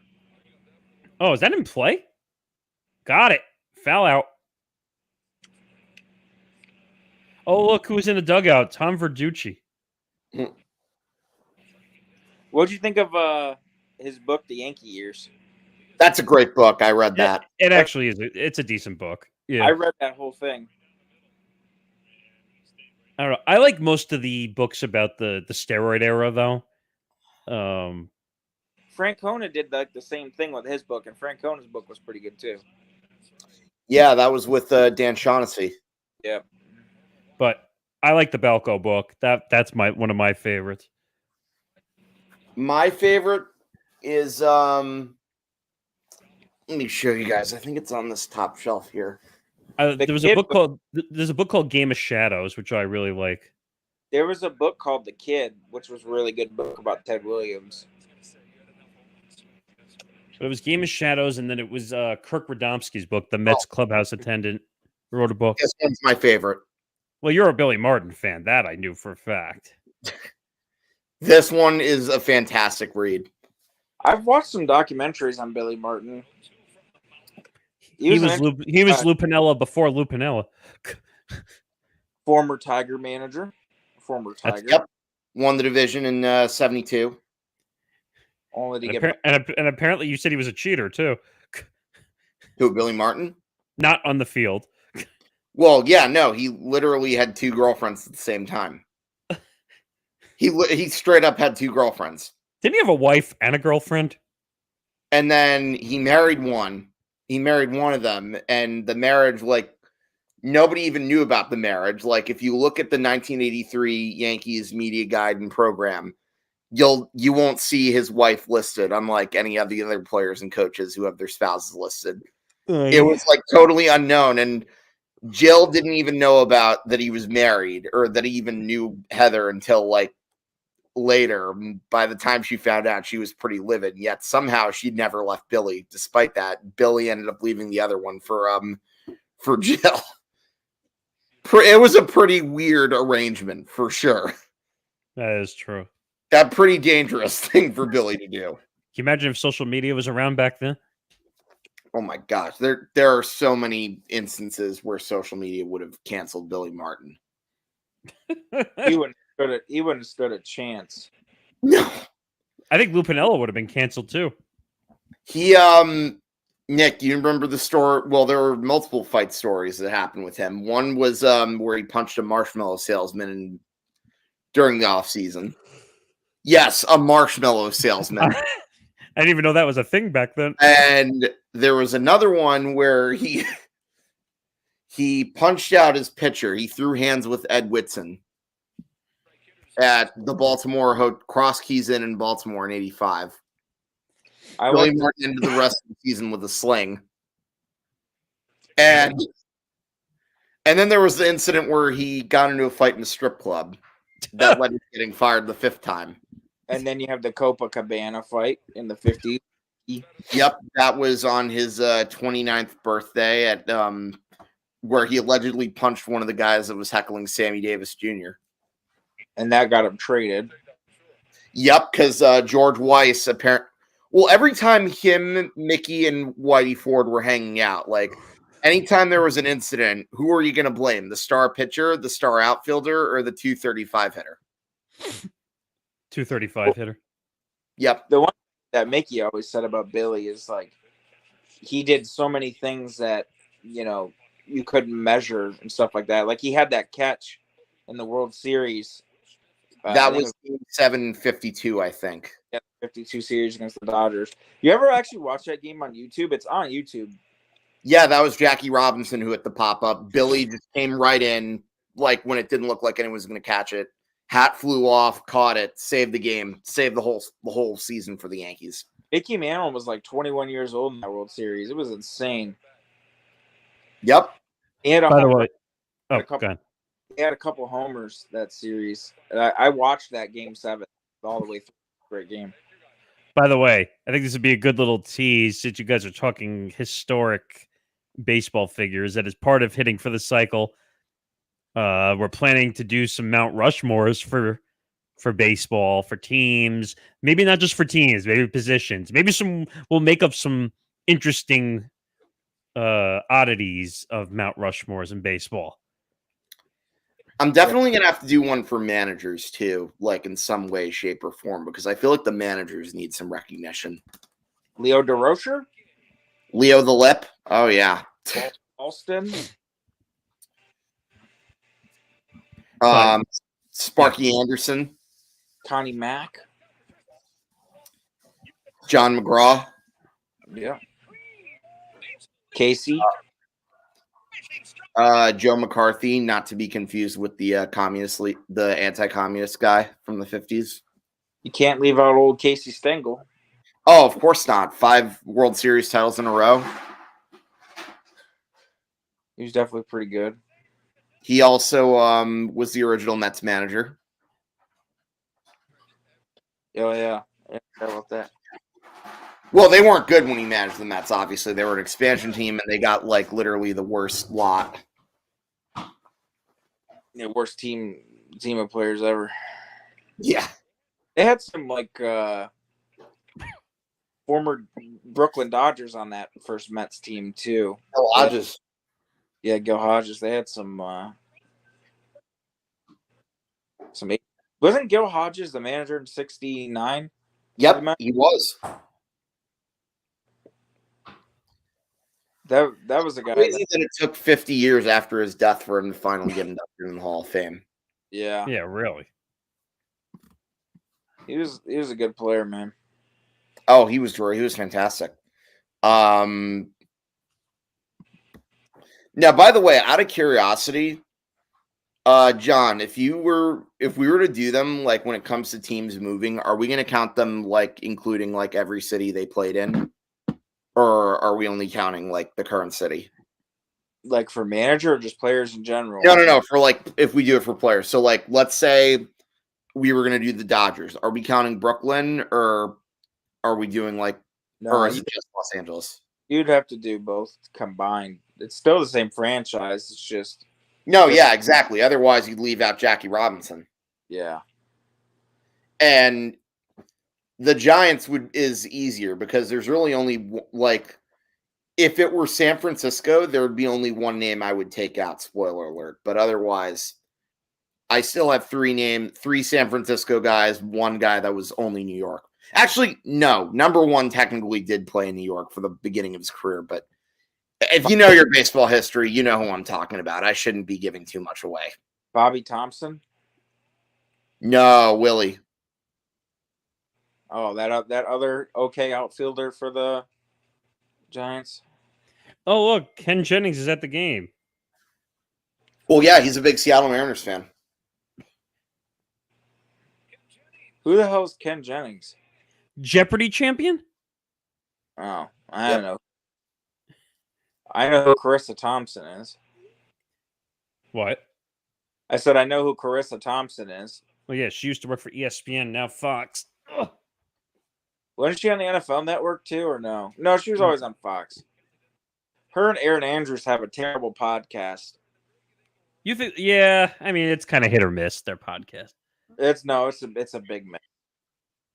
You know why they do those dumb podcasts? Because they just want personalities. Like every company's doing that now with podcasts. The issue with their podcast, they think the stories they're telling are good. And they think they're going like, ooh, risque. You know what their stories are? Their stories and their podcast is like when you go to the grocery store and there's a girl talking on her phone too loud and you just like don't want to hear her story while you're standing in line. That's their podcast in a nutshell. You're basically like, I can't wait for this cashier to hurry up so I can get away from this chick talking on her phone. No, you know what it is? Like the reason it gets listened to is because they have followings. That's why. Just what they have to say is not interesting. Like I think they're both good at their jobs, but their podcast is terrible. I mean, Aaron Andrews is probably one of the better sideline reporters in the game, in my opinion. She's been doing it forever, and she's a good interviewer. She's good at her job. Just don't do the podcast. And don't do the podcast. Like, please. You know what the problem is, though? And this is at every media company. Like, you could either be on TV or on a radio network, but now you have to do a podcast. Yeah. Yeah, podcasts have become so overrun. Everyone thinks that their podcast is going to be like the next biggest thing, when in all actuality, most of them stink. You know what I found out? That some people actually pay. You got to pay to listen to some people's podcasts on like Apple and stuff. Not on Apple, no. There's a comedy podcast. I think. Is it? Are you talking about Patreon? Maybe. No, there's a comedy podcast that Trevor Wallace does. You have to pay Trevor Wallace. Yeah. to listen to it. There was an episode I was going to listen to with Matt Rife on there, and you had to pay to listen to it because it was a premium episode. Oh, so he put it behind the paywall. Yeah, on Apple, but it's on Apple. The only one that you really need to have pay platform is Spotify. Yeah, I don't use Spotify at all for anything. I don't really like Spotify. Because Spotify is technically the number one podcast platform now. Is it? Yeah, over Apple. Yeah, I have my few I listen to, and that's about it. I don't use Spotify at all for anything. A lot of people are like, how? I'm like, I just don't like the way Spotify works. What do you listen to? I use Apple. No, I said, which ones do you listen to? I listen to the Mayor's Office. Sean Casey's podcast isn't that good, but I listen every single day just to give him support because I like him as a person and sometimes stories. I like Bill Burr's podcast. I listen to oh my god, I'm drawing a blank. Bill Burr, the Mayor's Office. I used to listen to David Sampson's podcast. Oh, well, he's now at Metal Arc with Levitor. But I couldn't stand listening to him anymore because he just cries about the same 5 things. It's including the Marlins since he was the GM or whatever. Yep. Then I listened to some Tigers related podcasts. There was this one that I really liked, but he hasn't brought it back. It's called The Road to Detroit, which was a really good podcast with the Tiger minor leaguers. One of the broadcasters for the Tigers AA used to do it, named Dan Hasty, and it was a fantastic podcast, but he hasn't brought it back. But I can't That's remember. That's like what the Yankees do on Hank. You would know this. What is the name of the thing the Yankee minor leagues do on the S Network? Oh, Homegrown. That's kind of like a podcast in a TV show form. Homegrown. Yeah. I used to really like talking baseball, but I think that podcast has gone really down south. That's John Boy. Yeah. That podcast used to be great, but it sucks now. Well, you know what the problem is? They put it on the S Network. It's very boring. Oh, wow. It's a very like the personalities, like they're like they've gone stale. Like you can only listen to Jake pretend to be funny for so long, and now John Boy's not really in it, and John Boy's really not even a part of much of John Boy anymore. He's really taken a back seat since his kids have been born. Well, it's probably because they're really young. If I had to take a guess. Yeah, his one kid's like almost 2, and he just had a daughter. I didn't realize he had a second kid. Yeah. His second kid's only a couple weeks old. But the thing is, they have so much investment from all these athletes Yeah. that got behind it that I think I saw Barkley got behind it. I saw Dwayne Wade get behind it. I just don't like their content that much anymore. I don't think it's that great. You know what the thing was? Good. When these networks come up, like they were YouTube guys. That's how they were really. That's how they got discovered. Yeah. And like David, whoa, was that from his knees? Yeah, no, that was a double play. Remember when they first got into Blitzball? They did back alley. I still watch those. Where they play it in the what's it called? The warehouse. Yeah. But how that originally started, it was called Back Alley at Bats. They were at their old office, and they were just playing in their little alley. That's how that all started, and now it became like a massive thing. But I don't really like what it became. I like it better back when it was just Jake and John Boy playing against random people 2v2 at weird spots. Right. Yes, I do remember that actually. I think like the one thing I don't like about John Boy anymore is like it's become more of a conglomerate versus how it used to feel, where it was just a couple of guys shooting shit about baseball with one professional on there. I don't know. I understand they got big, and they got to cater to the people. They got to cater to growth versus authenticity, but I don't know. I don't like as much. Oh, the Chris Rose rotation. I do love that podcast a lot. And I like Chris Rose, by the way. I do too. And the Compound podcast. That is one of my favorite podcasts. I love that podcast. What was the other one? The Compound. That's the one that's got Ian Happ, Zach Short, and Dakota Mekas. Yes. Okay. Yeah. That podcast is outstanding because I like Zach Short, so it's cool because I get to hear like Inside Tigers stuff. But Ian Happ is a fantastic podcast host. I like him. So yeah, those are the ones I mainly. Oh, and there's another one called The Lost Ballparks. That's another. I've heard of that one. I love that one. That is a great podcast. Some of the best interviews you'll listen to. Oh, Brett Boone's podcast is really good.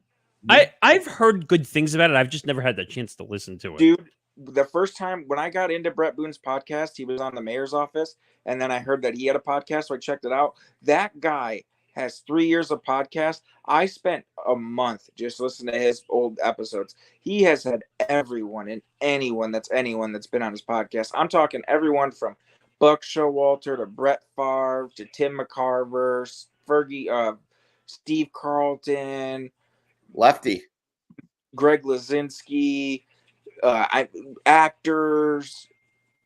He's had just an insane amount of people. Honestly, my favorite episodes that he's ever done is when he's had his mom and dad on there, because some of the stories are great. His brother's been on there a couple times. Aaron, he's had some fantastic guests, and from all sports too. That's a really, really good podcast, and the interviews are long form.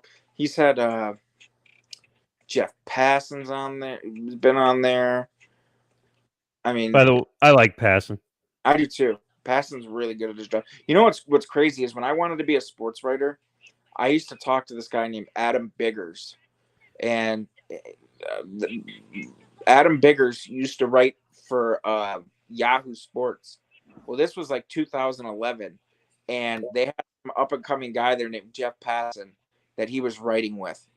When I was trying to become a sports writer, Jeff Passan was up and coming at Yahoo with Adam. I'm trying to think. Like I listen to podcasts all over the map. I mean, I like a lot of media podcasts because I like hearing about sports media. I listened to a guy named Jimmy Traina from Sports Illustrated. Some of the I like a lot of Barstool podcasts. I can't do anything that they do. I can't stand that network. So we only got a half inning left to go of Pablo. After this, we have officially made it. This game would have been over 40 minutes ago if they had had a pitch clock.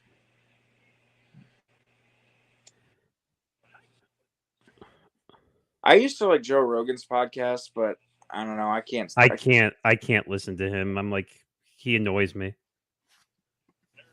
The guests that he started bringing on were just not good. Well, that stupid thing he did where he challenged that doctor for $100,000 for charity. Yeah. So, yeah, I don't know. I would say 90% of the podcasts I listen to are baseball related. Even Bill Burr is kind of a sports podcast because he talks about sports a lot.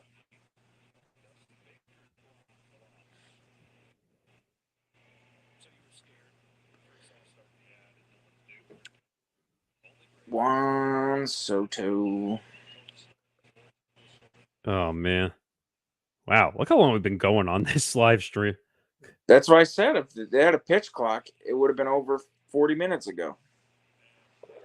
I mean, granted, we started 15 minutes before this game started, but and we still have another half inning because this is definitely going to go bottom 9. Yeah. If anyone thinks that the pitch clock is a bad idea, this game. No, this is the pitch clock is a good idea. I just wish they had it in this game. I don't miss baseball at this pace whatsoever. Oh, where was that pitch?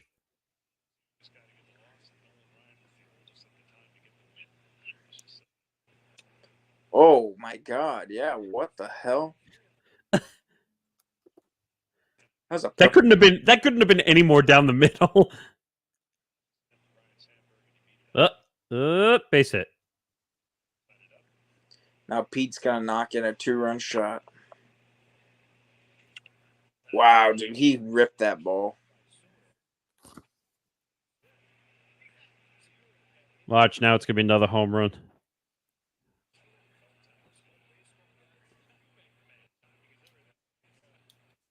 Oh man, Lopez's hat really that sweaty already? Yep. Jesus, what was he running laps before he came in there? Or did he jump in a pool before then? Whoa! Oof. Someone just ran behind home plate.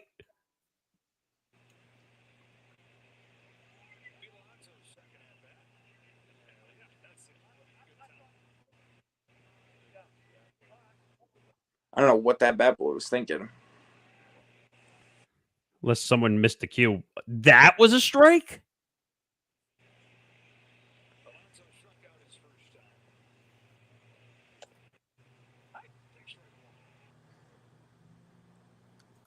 Oh, great. Now this thing's going to do this. Oh, you're having the issue too? Yeah. Oh, I got it back.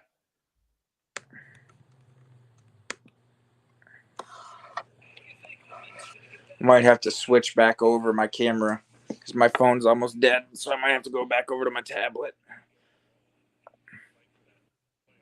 Let's see what I got over here. Oh, I got enough juice.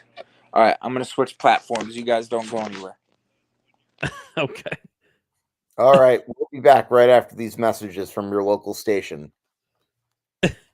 But Yeah, Nick, it's been kind of an All-Star game. Yeah, I was gonna say, where's the? Oh, I didn't even have time to do it. I was gonna play the music. Well, once again, while we were doing the All-Star game, I tried again to see how low my rarities would be when I did the Immaculate Grid. Yeah, Dodgers, Astros, Don Sutton. that's a base hit. That's a good one. Oh, John, did you say good one for base hit or good one for Don Sutton? No, for Don Sutton. Yankees, Astros. I went with Bob Watson. I don't even know who that is. He was on their lineup in the 70s. Was on the 81 Yankees. Also became their general manager in 96. For Phillies, Astros, I did Joe Morgan. Oh, that's a good one. For Mets, Dodgers, I did Gary Carter. Yep. I did Mets, Dodgers. I did Piazza. For Yankees, Mets, Shane Spencer. Wow, I haven't heard that name in a while. For Mets, Phillies, I did Tug McGraw. Oh, that's a great one. That's a good one. For 200 hits in a season for the Dodgers, Jackie Robinson. That one threw me for a loop. I didn't get that one. For the Yankees, I could have gone anywhere, but I went with Lou Gehrig. And for 200 hits in a season for the Phillies, Richie Ashburn. So I did JD for Dodgers, Houston. I did Piazza for LA Mets. I did Curtis Granderson for Mets, Yankees. I did Jeter for 200 hits in the Yankee season. This one was actually a really good rarity score. For Mets, Phillies, I did Marlon Byrd. Ooh. That's a good one. And then for 200 hits in a season, I went safe. I went Jimmy Rollins. I could have did Jose Bautista because I think Bautista was a Philly toward the end. Yes, he was. But Marlon Byrd was a good one because I remember Marlon Byrd was really good with the Pirates, and then the Mets traded for him, and he wasn't really anything that special. Or no, he was good with the Mets and then got traded to the Pirates because the Pirates were trying to make a playoff push. Pete Alonso signed all his home run derby balls before signing him to the stands, or before sending him to the stands. That's pretty cool. That is pretty cool. Well, bottom 9, by the way, finally, this game will probably be over. Mercifully. Because basically, this game has been slow and steady. Yeah, it hasn't been too exciting, that's for sure.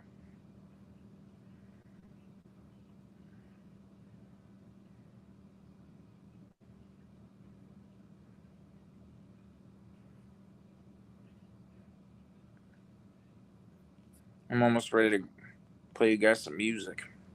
keep the stream alive. Well, I don't know if we can play music on here, but if I'm playing it on guitar, we can. Well, technically you could, because yeah. We'll have Hank sing. And you gonna wrap it up in a blanket afterwards? Sure. I saw on my timeline you had a guitar in the blanket. Oh, yeah. So the reason why I do that is because my house is over 100 years old. So the way it heats and cools is not that even. So I don't want the necks to move, so I don't have to keep getting my guitar set up. So if I cover them up when that AC kicks on and it gets really cold in here for a few, it keeps the temperature in the case a little more consistent.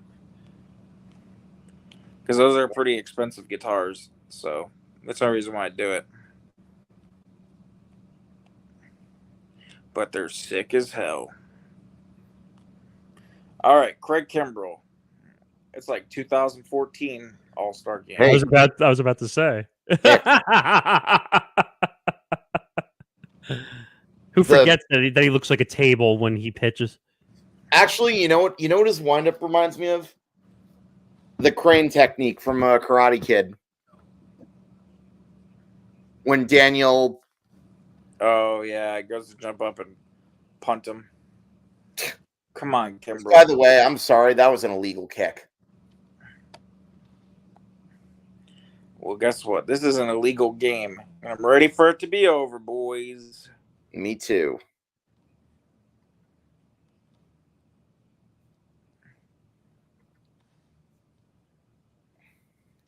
Oh, here's one. NFL Immaculate Gridiron. Ravens and the Falcons. Couldn't. I am absolutely horrible when it comes to NFL.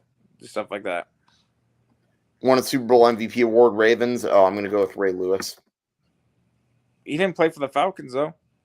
No, but I'm jumping around to another grid. Oh.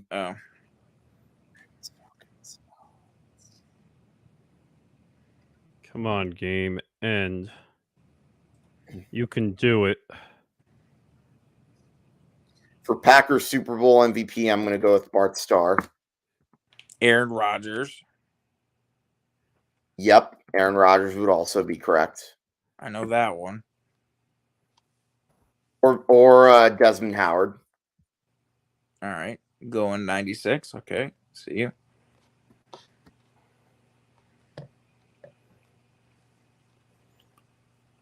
There you go. Get it on his hands. All right. What's the next one? Steelers and Packers.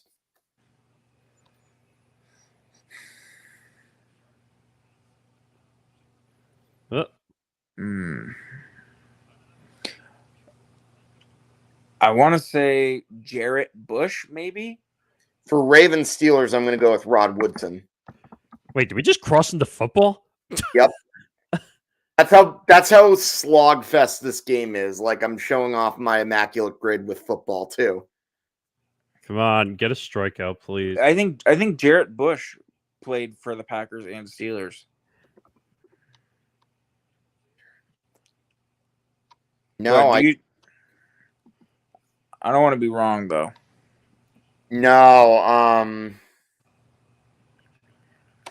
some of these were easier than others, but I knew Rod Woodson was Ravens Steelers because he won a Super Bowl with the Ravens and he was spent most of his career in Pittsburgh. Whoa, is that warning track power? Hello, Josh Donaldson. Oh no, you only played for the Packers. I thought he did play for the Steelers. Who the hell? We had a cornerback that played for the Steelers and the Packers.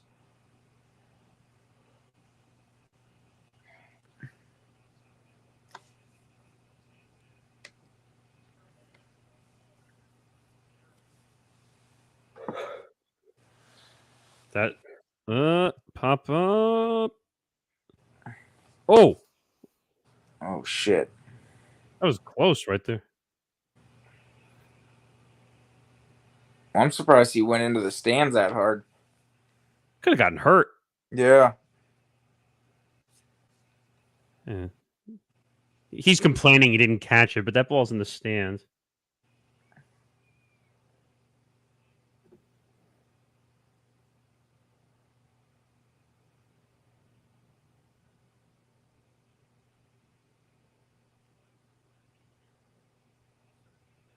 I can't believe Craig Kimbrell, of all players, is closing this up. Ooh. I'll never forget when he was like in his early 20s, saving 45 games a year for the Braves. when he could just throw 101 with that slider or that knuckle curve. He was so freaking good. Oof. Speaking of knuckle curves.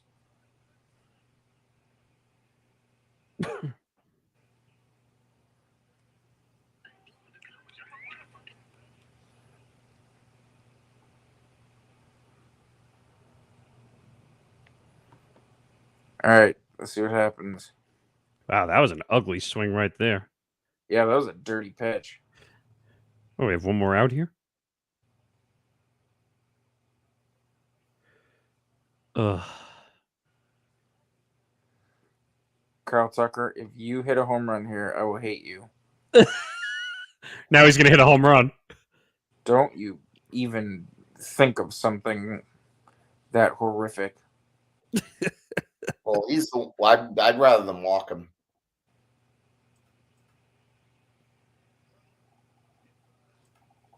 And look who's on deck. Who? J-Rod. Oh, he'll strike out.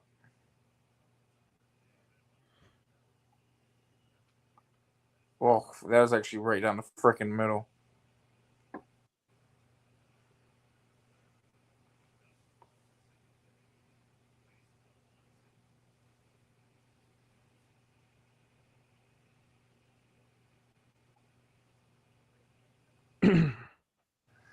Here we go. What do you think the final output is going to be? Oh, God. What are you cracking up about? Oh, man. The peanut gallery. Too good. Yeah, I saw it. Stop laughing.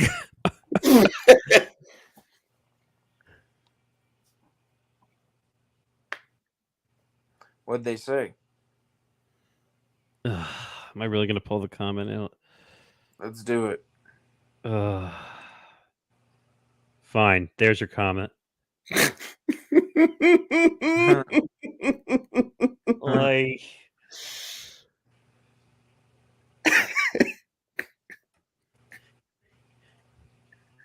You laugh very easily.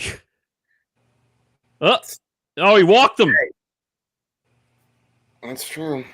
Game-winning run at the plate. If he better hit a freaking walk-off homer. What's this Derpy Entertainment YouTube channel? I don't know who this is. Fox Writing and it's... What? Excuse me? The hell is that? Two clown show made it into our chat. Let's let him troll us for a minute. It might be entertaining.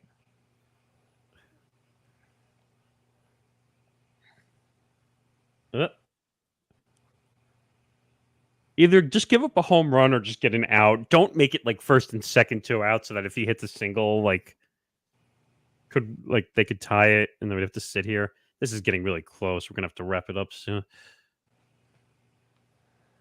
Oh. What is that? A 1-2 count? 3. That was a sick pitch by Kimbrel right there. He's got that knuckle curve still, man. Come on, strike him out. Oh, I thought that was strike 3. I'm ahead of myself.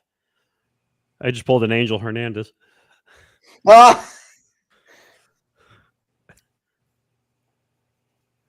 Everyone should really love Angel Hernandez because he's the first blind umpire that's ever been in the MLB. Oh, jeez. Oh, come on. Well, I mean, doesn't Javi Baez need Braille too? Maybe. Where that guy's horrible.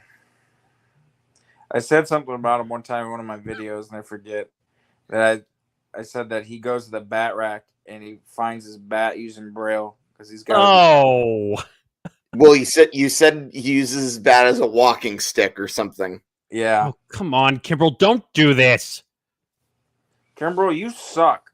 Javi Baez is blind. Fucking pitch clock would have been out of here an hour ago. I was on MLB Trade Rumors the other day, and they were talking about Amir Garrett getting released. And I said I wish the Tigers would sign him so Javi Baez has a chance to swing at something and not miss.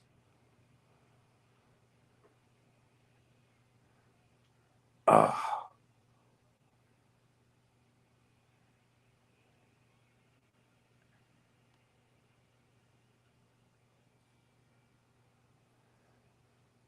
And like Craig Kimbrell was taking forever. This game is exactly why they need a pitch clock. Look at this. Get in the fucking box already. Come on. Oh, where was that? Come on. You just walked him. Bruh. Who's warming up in the bullpen right now? Come on, Thompson. I don't care if he's your freaking closer on your team. You got to have someone else in there. That pitch was off the plate. Damn it. And Jose Ramirez is up. He's good.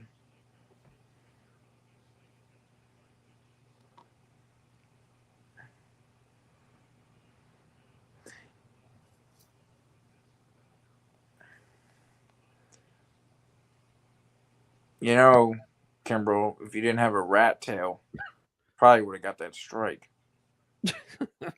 Jesus Christ. He's out here looking like he's going to be racing derby cars or something versus pitching.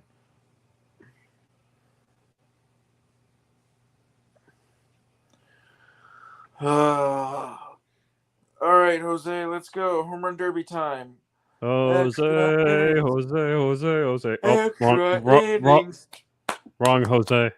Extra innings. No, don't say that. Extra innings. Oh, got a call. I think this umpire wants this game to be done too. That was a good pitch. It was like right on the corner.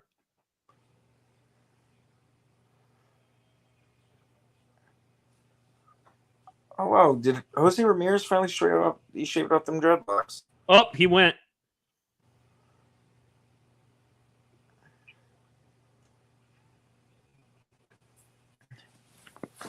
You went, Jose. I'm sorry, buddy. Yep. I'm sorry for him. 0-2. Here we go. And this is where he hangs it right down the middle and he bangs it. Bro, you went. You so went. They didn't give him the strike on that? No, they did. I'm just saying, I don't know why he's mad about no protest.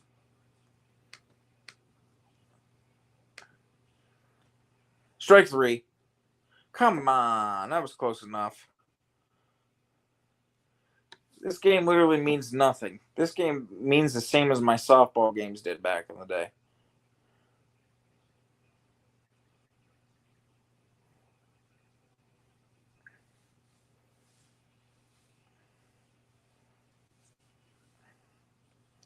Damn it, Kimbrel.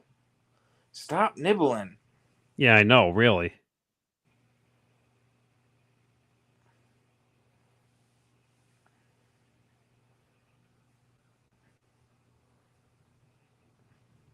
Oh, got him.